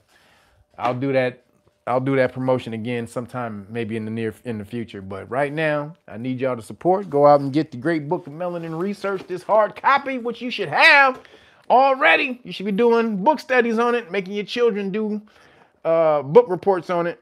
This is a very important book. All the science that you need to know about yourself, your melanin, and why you were considered gods in the ancient past. You were considered super. This is where they get all the superheroes from, because of the melanin. The properties that your melanin has, and everyone has melanin. Yes, not only out and external melanated people. Everyone has melanin. So in case you want to know, you should know, you need to know. Hard copy right here. You get all of this for free. You understand? Boom. You get all of this for free, and I will send it to you. Make sure you get it to me by Tuesday, because I'm going to the mail. I'm going to the post office on Tuesday. So anybody want to get this stuff out, I can get it to you by Tuesday at 11 a.m. That's when I leave. Don't get somebody hit me up at like 2 p.m. on Tuesday last time. And I was like, God dang it. After I got back, you bought the stuff on Tuesday. Buy it before 11 a.m. on Tuesday. And boom, you get all of this for free. All right. This is worth this is worth about over $200 right here. Without the other 3 flashcards. So worth over $200 right here. Boom, you get it free when you order this. So you're getting like you're getting 2 things in one, right? You're getting 2 purchases in one. So make sure you support right there. And to know the law, knowyourrightsfoundation.org. Go ahead and sign up as a volunteer. We teach you the law for free so you can be a part of this law army. We are not playing. Excuse me. Just told you Trump wants to back the police. He is adamant about that. When a dude talks about this in multiple campaigns and interviews and stuff like that, he's really going to put some laws in for the popo. And you say, oh, that's fucked up, that's bad. Well, it's fucked up only if you don't know the laws that allow them to do and not to do their actions. If you know what they can do, you ain't scared at all. Not one person in the Know Your Rights Foundation is scared if Trump gets elected and starts to empower police officers. You know why? Because we know how to depower the police officers. We know how to take that power away from them. What they can and they cannot do. No matter what Trump does, he can't implement laws over the ones that's already been implemented. Over all the Supreme Court cases that's already been ruled upon. The the hundreds that we know already. Committed to memory. Nothing can beat that. Just so you guys know, nothing can beat your inherent internal knowledge of a thing. No one can ever take it away from you. Once you do know that, you don't have to count on anybody to save your ass anymore. How good was that feel? That you don't ever have to count on anybody to save you anymore ever from the government and police officers. Do you know how empowering that is? To not be scared of the goddamn police? I bet none of y'all know that. None of y'all know how empowering it is not to be scared of the police. Now, some of y'all may be crazy gangsters and just ain't scared of the police on that type of shit, which that's like me. But most people are not like that. I would say 8 out of 10 people are scared of the popo. Because you know that what they can do or what they're empowered to do. But what happens when you take that power away from them? Like the old Mortal Kombat video game. You Shang Tsung. Your soul is mine. Y'all remember Shang Tsung used to suck their souls out of their body? Shout out to Shang Tsung. That nigga was like, your soul is mine. And suck their soul out of their body. That's what you can do to popo if you know the law. KnowYourRightsFoundation.org. Make sure you get over there. Also support by buying some of the products we have over there. Yes, fatality. Suck your soul out your body, that's fatality. Now, we ain't trying to take out popo, but we trying to procedurally give them a fatality. A fatality procedure. That's what we're trying to do. But again, make sure you support Know Your Rights Foundation. Buy some of the products, the goods that we have over there, the constitutional rights cards. Not the Constitution, the exemption, the crack scene exemption cards. Crack scene exemption cards are the religious exemption cards. We only can get those over there at Know Your Rights Foundation. So make sure you support. That's how we keep that going. Support me over here. T-shirts, realnagas.com, books, realnagas.com, everything. That's how we keep this going. Cash App, Real Nagas, the number 9. Also patreon.com if you want to sign up to the status classes. This is how you support everything we're doing here. Since YouTube be trying to take us down, we got to band together so that we can stay on the up and up. All right. Appreciate you guys. Thank all my moderators for being in here. Appreciate y'all for holding it down like y'all always do every week. Appreciate y'all, man. Thank you guys. Thank everybody for hitting the Cash App. No super chat. So make sure, thank everybody for moving over to the Cash App. And I know it's a little extra to do it, but appreciate you guys for doing that. If you want to get Timmy Tight Top, you want to get some weed juices from Timmy Tight Top. I don't have any to show you, but he still has them. He just hasn't brought me any. The number is 323-776-2587. Again, 323-776-2587. And he will hook you up. Just mention Real Nagas and 5 off juice, and he will hook you up with the juices. That's it for me. Chicken shawarma time. I appreciate y'all. I know the chicken shawarma is perfect right now. Right about 3 o'clock. That's when the perfect shawarma be cooked. So I'm about to go hit them up. Holla at y'all. Thank you for having me getting my shawarma. Love y'all. Out of here. Deuces.